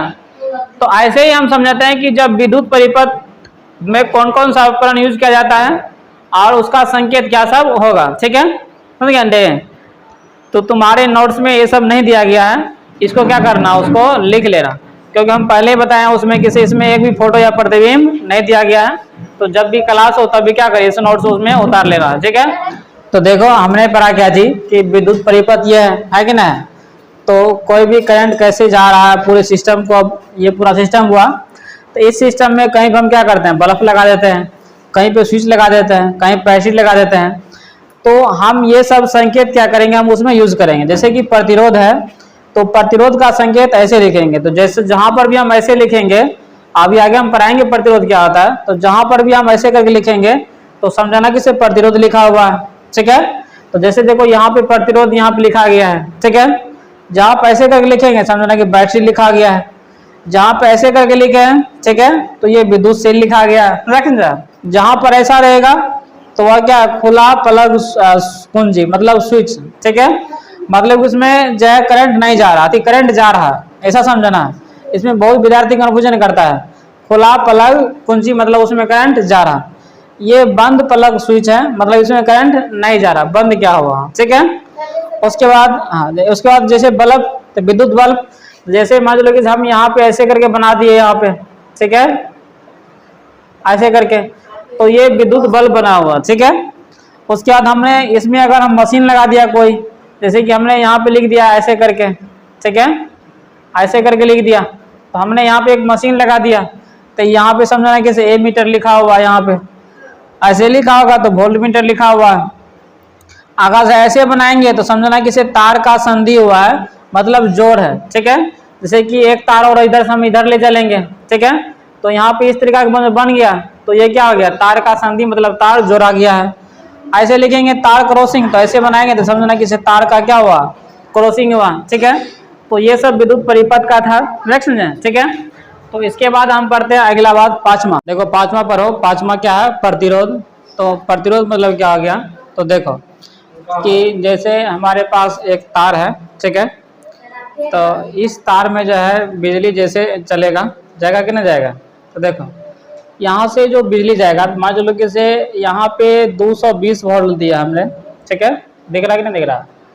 यहाँ पे कितना 220 वोल्ट, और यहाँ पर जो है आ गया 210 वोल्ट, यहाँ कितना दिया हमने 220 वोल्ट, और यहाँ कितना आया 210 वोल्ट। तो ये 10 वोल्ट कहाँ गया है। भी पदार्थ रहता है उस बिजली को कुछ ना कुछ खा जाता है। कैसे खा जाता है, या तो इसको गर्म कर देगा, उसमें खर्चा हो जाएगा, मतलब जितना एनर्जी यहाँ दिए थे उतना यहाँ तक हमको नहीं पहुँचा है। तो ये जो विद्युत धारा बह रहा है, करंट बह रहा है, तो इसका क्या किया, कुछ ना कुछ विरोध किया, मतलब पूरे जाने नहीं दिया, है कि ना। तो ये जो विद्युत धारा है, ये करंट जो है, अगर तुम इसका विरोध करेगा, ये तार अगर क्या करेगा, इस चीज का विद्युत धारा का विरोध करेगा, मतलब जितना दी है उतना क्या करेगा, नहीं जाएगा, तो वह क्या होगा, प्रतिरोध होगा। ठीक है, ऐसे समझो कि से एक टंकी है और उस टंकी से पानी गिर रहा है, तो पाइप खुला रहेगा तो पानी पूरा ऊपर आते रहेगा, है कि नहीं। लेकिन उस टंकी में हमने क्या किया, एक पानी को रोकने वाला लगा दिया, तो उस पाइप का जो पानी निकल रहा था उसको विरोध कौन किया, वह जो टंकी में नली लगाए हैं रोकने वाला, वह क्या कर रहा है, उसका विरोध कर रहा है। तो सीधी सीधी बात करना है किसे, जो प्रतिरोध है, प्रतिरोध किसको कहेंगे, तो जब भी विद्युत धारा बहेगा उसको जो रोकेगा वही क्या कहलाएगा, प्रतिरोध। समझा। तो देखो मान लो किसे ये मार्कर है, सुन ये मार्कर, तो सभी को पता है ये प्लास्टिक वाला मार्कर है कि नहीं, इसमें करंट जाएगा नहीं। तो जैसे हम यहाँ पे करंट देंगे तो बताओ इस जगह पे करंट आ पाएगा या नहीं पाएगा, नहीं आ पाएगा। इसका मतलब ये जो प्लास्टिक है ये विद्युत धारा का पूरा क्या है, विरोध किया है कि ना, यह विद्युत धारा को जाने नहीं देता है। समझ गया। ठीक है, कुचालक, कौन, कुचालक, समझा। तो कुचालक जो है ये क्या करता है, विद्युत धारा का विरोध करता है, मतलब बिजली जाने नहीं देता। तो प्रतिरोध मतलब क्या हो गया, बिजली का विरोध करना, समझा। बिजली के तो विद्युत धारा, ठीक है, विद्युत धारा का क्या करेगा, विरोध करेगा। अगर विरोध करेगा तो वह क्या हो जाएगा, प्रतिरोध होगा।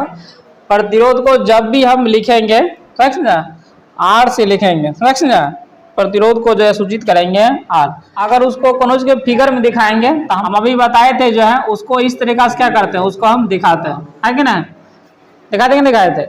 तो कोई भी पदार्थ कितना रोकेगा कितना नहीं रोकेगा उसका कुछ ना कुछ क्या होता है, मान होता है, समझा। तो सभी पदार्थ का जो है प्रतिरोध अलग अलग होगा। तो पहले समझो कि हम प्रतिरोध को नापेंगे किसमें, कि कौन पदार्थ कितना रोक रहा है, नहीं रोक रहा है, समझा। उसको हम किस में नापें, जैसे विद्युत धारा को हमने नापा उसका एम्पियर में, तो इसीलिए हम कहते हैं कि जो विद्युत धारा है उसका ऐसा मतलब क्या है, एम्पियर। वैसे जो प्रतिरोध है, कोई पदार्थ है उसको कितना बिजली रोक रहा है उसको नंबर में बताना है, नापना है। तो किस चीज में नापेंगे, तो एक शब्द यूज होता है प्रतिरोध के लिए, वह है ओम। समझे कि जो प्रतिरोध है, ठीक है, प्रतिरोध के तो आर, इसका जो एसआई मात्रक होगा वह क्या होगा, ओम होगा, ठीक है। तो ओम का जो संकेत होता है कुछ इस तरीका का होता है, समझा, ठीक है। अब इसमें बेसिक कंफ्यूजन नहीं करना, ठीक है। सबको एक बार फिर से बताते हैं। आर लिखे, आर मतलब इसका इंग्लिश भाषा है रेजिस्टेंस, समझा, ठीक है। इसका जो इंग्लिश लिखेगा रेजिस्टेंस, तो आर से लिखे, है कि ना। तो अगर हम कहीं पे आर लिखे तो समझना कि प्रतिरोध लिख रहा है, समझना। लेकिन इसी को हमको फिगर के अनुसार दिखाना है, तो कैसे दिखाएंगे, इस तरीका से दिखाएंगे, ऐसा बनाएंगे तो समझना भी क्या है, प्रतिरोध बनाया है, ठीक है। लेकिन अगर हमको प्रतिरोध को नापने की बात आए तो नापेंगे किसमें, तो उसका जो ऐसा मात्रक होगा क्या होगा, ओम, और उसका जो संकेत होगा कुछ इस तरीका का होगा। इतनी बात समझ में आया नहीं है, बताओ। तो हम जो इसका परिभाषा लिखे है, क्या लिखे है कि किसी चालक पदार्थ का वह गुण जो उसमें प्रभावित धारा का क्या करता है, विरोध करता है। विरोध मतलब क्या चीज, उसको रोकना, ठीक है। तो हम उसको क्या कहेंगे, प्रतिरोध कहेंगे। और प्रतिरोध का जो ऐसा मात्रक होगा वह क्या होगा, ओम होगा, ठीक है। तो जो हमने यहाँ पे लिखा है ओम, ठीक है। तो ये सब सारा तो नोट्स में लिखा ही है कि ना, ठीक है। अब कभी कभी पूछता है कि एक ओम का परिभाषित करें, समझा, एक ओम का परिभाषित करें, ठीक है। एक ओम कब होगा, यानी प्रतिरोध आर जो है एक ओम कब होगा, समझा। तो एक फॉर्मूला होता है V बराबर आई आर, समझा, V बराबर आई आर, समझे, V बराबर कौन सी आई आर।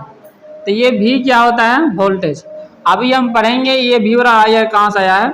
एक होता है ओम का नियम, समझा। आगे हम पढ़ेंगे ओम का नियम क्या होता है, ठीक है। तो वही से ये फॉर्मूला आया है। तो V बराबर जो आई है, तो ऊपर हमने पढ़ा कि V मतलब जो विभव है कि ना, ठीक है। याद है कि नहीं याद है कि जो V है वह क्या था, विभव था। जो I है वह क्या है, विद्युत धारा है, विद्युत धारा, ठीक है। अभी जो हम पढ़े R क्या है, प्रतिरोध है कि ना, प्रतिरोध, ठीक है। तो आप समझो कि इसे प्रतिरोध का मान 1 ओम कब होगा, समझा। तो ध्यान समझो कि इसे ये भी और नीचे हम अगर I भेज देते हैं तो ये बराबर क्या हो जाएगा, R होगा कि नहीं होगा। तो सीधा सीधी कहे तो R बराबर V बटे I है कि नहीं। तो जब हम कोनो चालक तार में 1 वोल्ट करंट भेज दें, कितना भेज दें, 1 वोल्ट करंट भेज दें, और विद्युत धारा I का मान भी कितना ले ले, 1 एम्पियर ले ले, तो काटेंगे तो कितना आएगा, 1 आएगा, और उसका जो होगा ऐसा ही मात्रक वो ओम हो जाएगा। तो R के मान देखो कितने हैं, 1 ओम आया है। तो 1 ओम कब हो सकता है, तो 1 ओम तब होगा जब किसी चालक तार में 1 वोल्ट विभवांतर या विभव, समझा, और 1 एम्पियर की धारा क्या हो जाएगा, हमको प्रभावित होगा।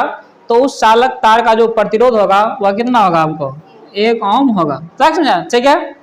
तो ये 1 ओम का मामला बहुत बार पूछ लेता है, 1 ओम 1 वोल्ट, समझा, जो अभी हम ऊपर बताए थे, समझा, ठीक है। तो वो सबको याद रखना। अगर याद नहीं रहेगा तो यहाँ से फॉर्मूला बनाएगा। तो ओम जो है किसका मात्रक है, प्रतिरोध का, प्रतिरोध का। तो R 1 कब होगा, R के मान 1 कब होगा, तो हमने फार्मूला से निकाला R बराबर V बटे I। तो V का मान 1 ले लेंगे, I का मान भी 1 ले लेंगे, कट के कते आएगा 1। तो R का मान 1 तब होगा जब किसी चालक तार में 1 वोल्ट रहेगा, समझा, और उसका जो एम्पियर होगा वह कितना होगा, 1 एम्पियर होगा। तो क्या करेगा, जो प्रतिरोध, उस पदार्थ का जो प्रतिरोध होगा वह हमको 1 ओम हो जाएगा।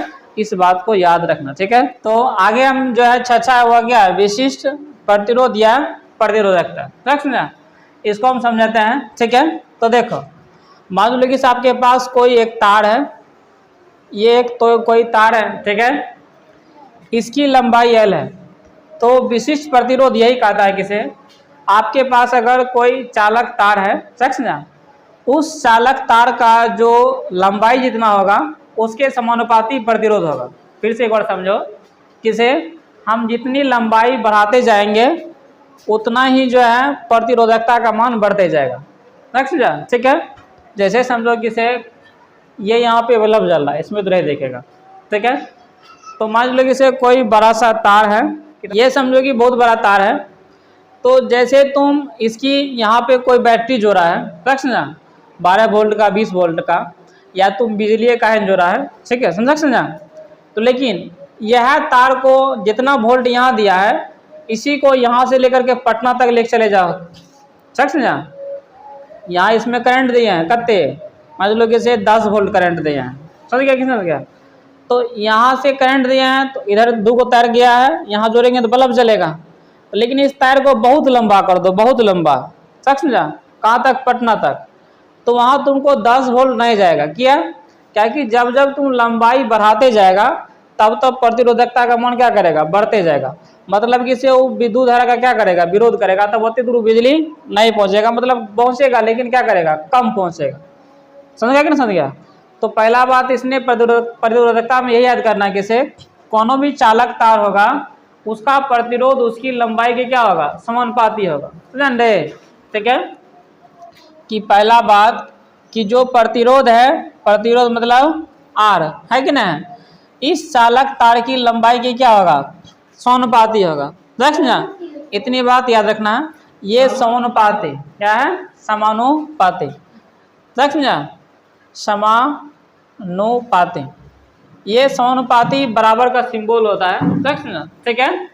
तो जैसे देखो कि लंबाई तुमने लिया 2, समझ रहे, लंबाई लिया 2 मीटर, तो इसका मतलब R बराबर 2 मीटर हुआ। लंबाई लिया हमने 3 मीटर, तो R का मान कितने हो गया थे, तो लंबाई बढ़ाया तो R के मान ही बढ़ गया। जब R के मान बढ़ा तो R क्या, प्रतिरोध है, तो उसका मान क्या कर रहा है, बढ़ रहा है कि नहीं। जब R का मान बढ़ेगा तो विद्युत धारा का क्या करेगा, विरोध करेगा। तो जब हम लंबाई बढ़ाएंगे तो प्रतिरोध क्या करेगा, बढ़ जाएगा, समझना। इतनी बात को याद रखना। तो पहला बात इसने यही कहा किसे, R समानुपाती L, ठीक है। तो पहला बात इसने क्या किया, तो किसी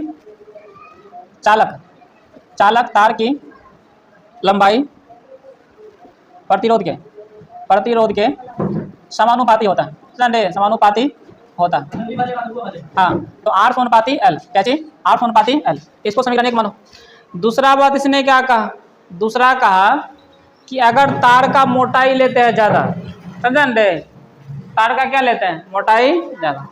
जैसे देखो इसमें पतला सा तार है कि ना, लेकिन इस दिखेगा नहीं, उसमें नहीं दिखता होगा।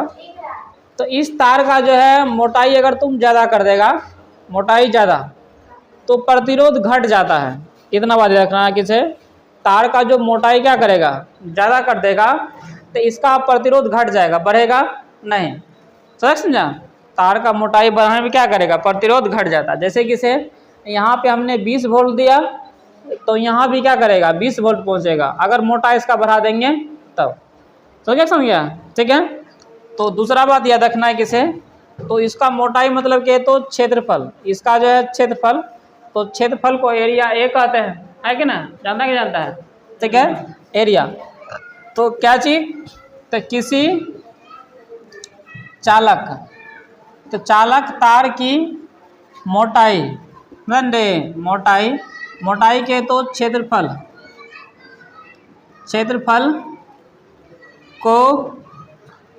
के, तो ध्यान से एक बात समझो, थोड़ा दिमाग लगाओ। तो हमने क्या कहा, मोटाई बढ़ाएंगे तो प्रतिरोध का मान कम होना चाहिए, है कि ना। तो अगर हम R समानुपाती A लिखते हैं तो क्या ये सही है गलती है, बताओ। R समानुपाती हमने क्या लिखा, A, तो सही है या गलती है। अगर हम क्षेत्रफल का मान 2 लेते हैं, कते 2 मीटर स्क्वायर, तो R के मान भी कते आएगा 2, है कि ना। हम क्षेत्रफल को बढ़ा करके 4 कर देते हैं, तो R के मान कते है, तो क्षेत्रफल बढ़ा रहे हैं तो प्रतिरोध घट रहा है कि बढ़ रहा है, बढ़ रहा है। हमको घटाना है, क्या करना है, क्योंकि मोटाई बढ़ाएंगे तो क्या करेगा, प्रतिरोध घट जाता है। तो घटाएंगे कैसे, तो याद रखना है कि क्षेत्रफल के व्युत्क्रमानुपाती होता है, व्युत्क्रमानुपाती होता है, मतलब उल्टा, ठीक है। कैसे, तो देखो R समानुपाती 1/A, समझ ना, क्यों, देखो अब तुम A के मान जाना कि 2 लिया है, तो 1/2 होगा, यहाँ देखो, तो एक मान का आएगा 0.5। अब इस क्षेत्रफल को बढ़ा दो, ये 2 जो मान लिया है इसको क्या कर दो, बढ़ा दो, अब 1/4 ले लो, समझ ना। तो अब अगर 0.2 आएगा, तो देखो हम क्षेत्रफल बढ़ा रहे हैं लेकिन मान घट रहा है कि ना। अभी 0.5 आया है, अब कहते हैं 0.2, तो अब प्रतिरोध का मान क्या कर रहा है, घट रहा है। तो क्षेत्रफल बढ़ाएंगे तो प्रतिरोध का मान क्या करेगा, घटेगा, ठीक है। तो अब ध्यान से समझो किसे, ये समीकरण 2 हुआ, और समीकरण 1 और 2 को हल करो, ठीक है, समीकरण 1 और 2 से। तो जब ये दोनों को हल करेगा तो R दोनों बराबर है कि ना, तो ऐसा नहीं कि काट देना बराबर है तो मैथ देना, ठीक है। तो देखो ये ऊपर में L है और नीचे में A हो जाएगा, समझा। तो R समानुपाती L/A। तो देखो, तो अभी हम विशिष्ट प्रतिरोध पढ़ रहे हैं, प्रतिरोध नहीं पढ़ रहे हैं। तो ऐसा नहीं कि R तो प्रतिरोध हुआ, अभी तक विशिष्ट प्रतिरोध के मान नहीं निकला है, समझा। विशिष्ट प्रतिरोध के मान निकालते हैं। तो आप जो लिखेंगे तुम इसके नीचे लिखना, लेकिन हम यहाँ पे लिख रहे हैं, ठीक है। आदत मेरा बहुत ख़राब है, हम कोई भी चीज़ को बराबर ना लिख देते हैं, ठीक है। तो देखो R ये समानुपाती L/A क्या है, A, है कि ना, ठीक है। तो जैसे समानुपाती हटाएगा, समानुपाती हटाएगा, इसको बराबरी वाला चिन्ह को, तो एक आएगा, इसको हम रो कहते हैं, समझा, रो। तो ये क्या हो जाएगा, रो इंटू L/A। तो ये है तुमको विशिष्ट प्रतिरोध, ये है, समझा, ये वाला। तो देखो एकर रो इसको पढ़ना है, समझा, इसको पढ़ना यहाँ पर लिख देते हैं ऐसे करके रो, ठीक है। तो देखो हम इस रो का मान निकालेंगे, मैथमेटिक्स सबको आता है। तो देखो, तो इसके नीचे में ना कुछ तो एक रहेगा, एंड तो इस रो का नाम निकालना है, रो का मान। तो इधर R पहले से है, तो एक इधर गुना कर दो और L को नीचे गुना कर दो। यहाँ देखो ध्यान से, A को गुना किए किधर, इधर कोनों कोनी, और इधर भी कोनों कोनी गुना कर दो। तो ये हो जाएगा R इंटू ए घंटे, ये नीचे आ जाएगा L, और ये क्या हो जाएगा रो। रख समझा। उसके बाद हम यहाँ सीधा कर लिख देते हैं कि जो रो है, रो बराबर R इंटू ए बटे L। ये हो गया विशिष्ट प्रतिरोध का फॉर्मूला। रख समझा।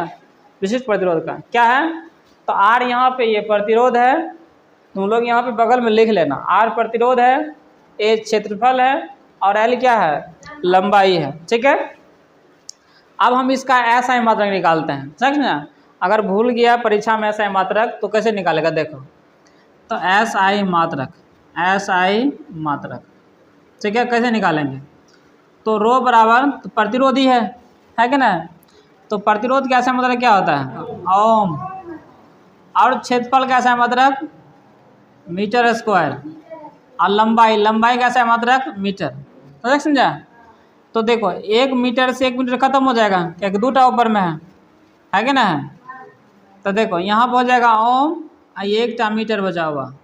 तो जो प्रतिरोधकता थी, विशिष्ट प्रतिरोध है, इसका SI मात्रक क्या हो गया, ओम मीटर। समझा रे। तो विशिष्ट, विशिष्ट प्रतिरोध, विशिष्ट प्रतिरोध, विशिष्ट प्रतिरोध का SI मात्रक क्या हो जाएगा, ये वाला तो नीचे में लिख देगा। समझा। SI मात्रक तो क्या हो जाएगा, ओम मीटर। समझा रे। ठीक है। तो ये विशिष्ट प्रतिरोध है। इतना बात समझ गया होगा, फिर से देख लो। ठीक है। विशिष्ट प्रतिरोध क्या कहता है कि से कोई भी चालक तार होगा, उस चालक तार के क्या होगा, प्रतिरोध जो होगा उस चालक तार की लंबाई के समानुपाती होगा। दूसरा बात बताया कि जो क्षेत्रफल होगा उसका व्युत्क्रमानुपाती होता है। समझना। ये दोनों को जब हल करेगा तो तुम्हारा ये वाला मान आएगा, है कि ना आएगा। तो लेकिन यहाँ पे R लिखे हैं, तो R तो प्रतिरोध है, हमको निकालना है विशिष्ट प्रतिरोध। समझना।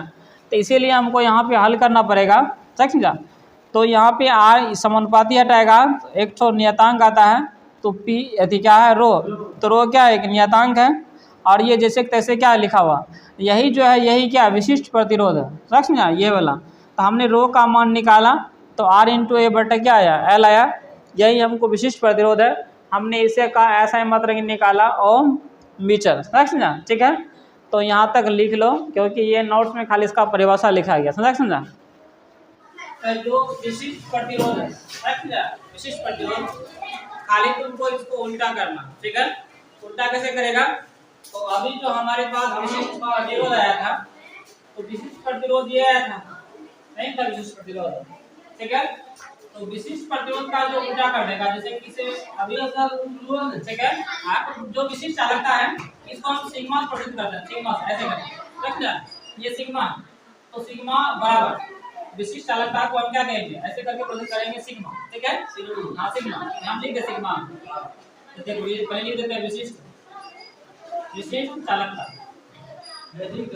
समझा। तो जस्ट क्या होगा, इसका उल्टा, एक उल्टा क्या होगा, 1/2। 1/2। ठीक है। तो ये क्या है, सिग्मा, हम यहाँ लिख देते हैं। ठीक है। ये है सिग्मा। ठीक है। सिग्मा। ठीक है। तो देखो मैथ में जो सिग्मा जो होता है इस तरीका का, ठीक है, नहीं मैथ में होता है। तो जो विशिष्ट चालकता है वह क्या होगा, खाली याद रखना कि जो विशिष्ट प्रतिरोध है इसका उल्टा होगा। उल्टा मतलब व्युत्क्रम, वही लिखा होगा परिभाषा में। जो विशिष्ट प्रतिरोधकता आती है, विशिष्ट चालकता होगा, वह क्या होगा, विशिष्ट प्रतिरोध का उल्टा। ठीक है। हाँ, ये तो व्युत्क्रम। अब देखो इसका ऐसे मतलब निकालो विशिष्ट प्रतिरोध का। ठीक है। विशिष्ट चालकता, विशिष्ट चालकता का SI मात्रक। तो बताओ 1/2 जो रो था इसका ऐसा मतलब क्या निकला था, ओम मीटर। इन था ले ओम मीटर, तो इस सब को ऊपर हो जाएगा, माइनस में हो जाएगा, तो इसका हो जाएगा ओम इनवर्स और मीटर इनवर्स। समझा। जब इसको ऊपर भेजेगा तो ओम इनवर्स और क्या हो जाएगा, मीटर। ये परीक्षा में पूछा था, देखो क्या थी कि किसी चालक का जो प्रतिरोध है वह किन बात पर क्या करेगा, निर्भर करेगा। ठीक है। तो अभी हमने 2 पर लिया है, तो 4 को बात पर निर्भर करता है, वो कारक। ठीक है। कारक पर निर्भर करता है। इसको देखो बहुत छोटा सा है, निर्भर करता है। ठीक है।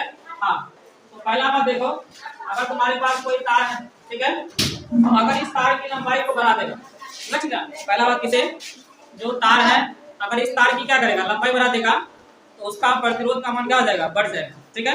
इतनी बात याद रखेगा कि जो चालक तार है उसकी हम लंबाई जितनी सारा बढ़ा देंगे उतना क्या करेगा, प्रतिरोध का मान बढ़ जाएगा। मतलब कि फिर क्या करेगा, प्रतिरोध का मान बढ़ने का मतलब कि धारा का विरोध करेगा, है कि ना। तो पहला बात याद रखना है कि जो चालक तार है उसकी लंबाई पर क्या करता है, डिपेंड करता है। तो सीधी सीधी बात यही, वो जो चालक की तार है वो क्या करता है, लंबाई के समानुपाती होता है उस प्रतिरोध का, समझ गए, ठीक है। दूसरा बात हमने तुरंत कहा इसे कि तार की मोटाई पर, समझ गए, तार की मोटाई पर, क्षेत्रफल, वही मोटाई है क्षेत्रफल, ठीक है, क्षेत्रफल। तो इसका क्या होता है, इसका भी समानुपाती होता है, होता कि नहीं होता है, यानी 8 जो होगा 1 बटा क्या हो जाएगा, ये उल्टा संबंध क्या है, उल्टा संबंध। अब खाली हमको तीसरा करना और क्या करना, चौथा। उसको देखो तार की प्रकृति पर, क्या चीज, तार की प्रकृति पर, ठीक है। ये तार की प्रकृति मतलब क्या होता है, तार की प्रकृति मतलब हो गया कि तुम तार ध्यान लेगा वैसे हिसाब से, जैसे किसी लोग देखता हो किसी कॉपर का तार लगाता है, क्या लगाता है, क्या कि ओकर प्रतिरोध बहुत कम होता है, मतलब बेसिक करंट को रोकता नहीं, समझ ना, इसलिए कॉपर का तार क्या करता है, यूज करता है। वह अगर लोहा का यूज करेगा तो उसमें बेसिक का करंट रोकता है, बेसिक करंट जाने के लिए नहीं देता, समझे। इसीलिए कॉपर का तार क्या करता है, यूज करता है ताकि विद्युत धारा उतना रोके नहीं। तो तीसरा बात ये रखना है कि तार की प्रकृति पर, मतलब तार जहन देगा वहन बिजली जाएगा। तो यार मैं काम नहीं कर रहा था।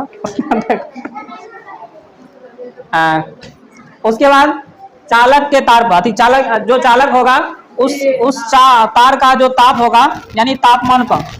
तो देखो अगर तापमान ज्यादा होगा, क्या चीज, ऐसा नहीं कि इसे आग में दे देगा, आग में बिजली तुम प्रोवाइड करेगा, तो वहां पे क्या हो जाएगा, देखो तो वहां पे तुमको प्रतिरोध बढ़ जाएगा। मान लो कि ये तार है और यहाँ पे तुमने 10 वोल्ट दिया, अब बीच में बहुत सारा आग जोड़ दिया, बीच में क्या है, बहुत सारा आग जोड़ा हुआ है, मतलब कि ये गर्म है, ठीक है। तो गर्म होगा तो यहाँ 10 के 10 वोल्ट नहीं पहुंचेगा, बल्कि 8 वोल्ट पहुंचेगा, 6 वोल्ट पहुंचेगा। मतलब क्या चीज, अगर वहां का तापमान ज्यादा है तो तापमान ज्यादा रहेगा, प्रतिरोध का मान भी क्या करेगा, हमको ज्यादा, समझ ना। शाम में जैसे बोलेंगे कि लंबाई ज्यादा तो प्रतिरोध का मान ज्यादा। तार की प्रकृति मतलब क्या चीज, तो तार क्या है डिपेंड करता है इस पर भी, और उसके तापमान पे, वहां का तापमान क्या है, ठीक है। खाली इसमें एक ही तो याद करना है किसे, जब मोटाई होगा यानी क्षेत्रफल को बढ़ाएंगे, समझ ना, तो प्रतिरोध का मान क्या करेगा, घट जाएगा। इसको खाली याद रखेगा, ठीक है। तो ये वीडियो वैसे ही बहुत लंबा हो चुका है कि नहीं, ठीक है। तो हम भाग 2 में पढ़ेंगे, इसके भाग 2 को, विद्युत धारा के भाग 2 को, बहुत सारा चीज है। उसके बाद हम भाग 3 में पढ़ेंगे और ये चैप्टर क्या करेगा, हमको खत्म हो जाएगा, ठीक है। तो सभी को बहुत धन्यवाद और जय हिंद, थैंक यू।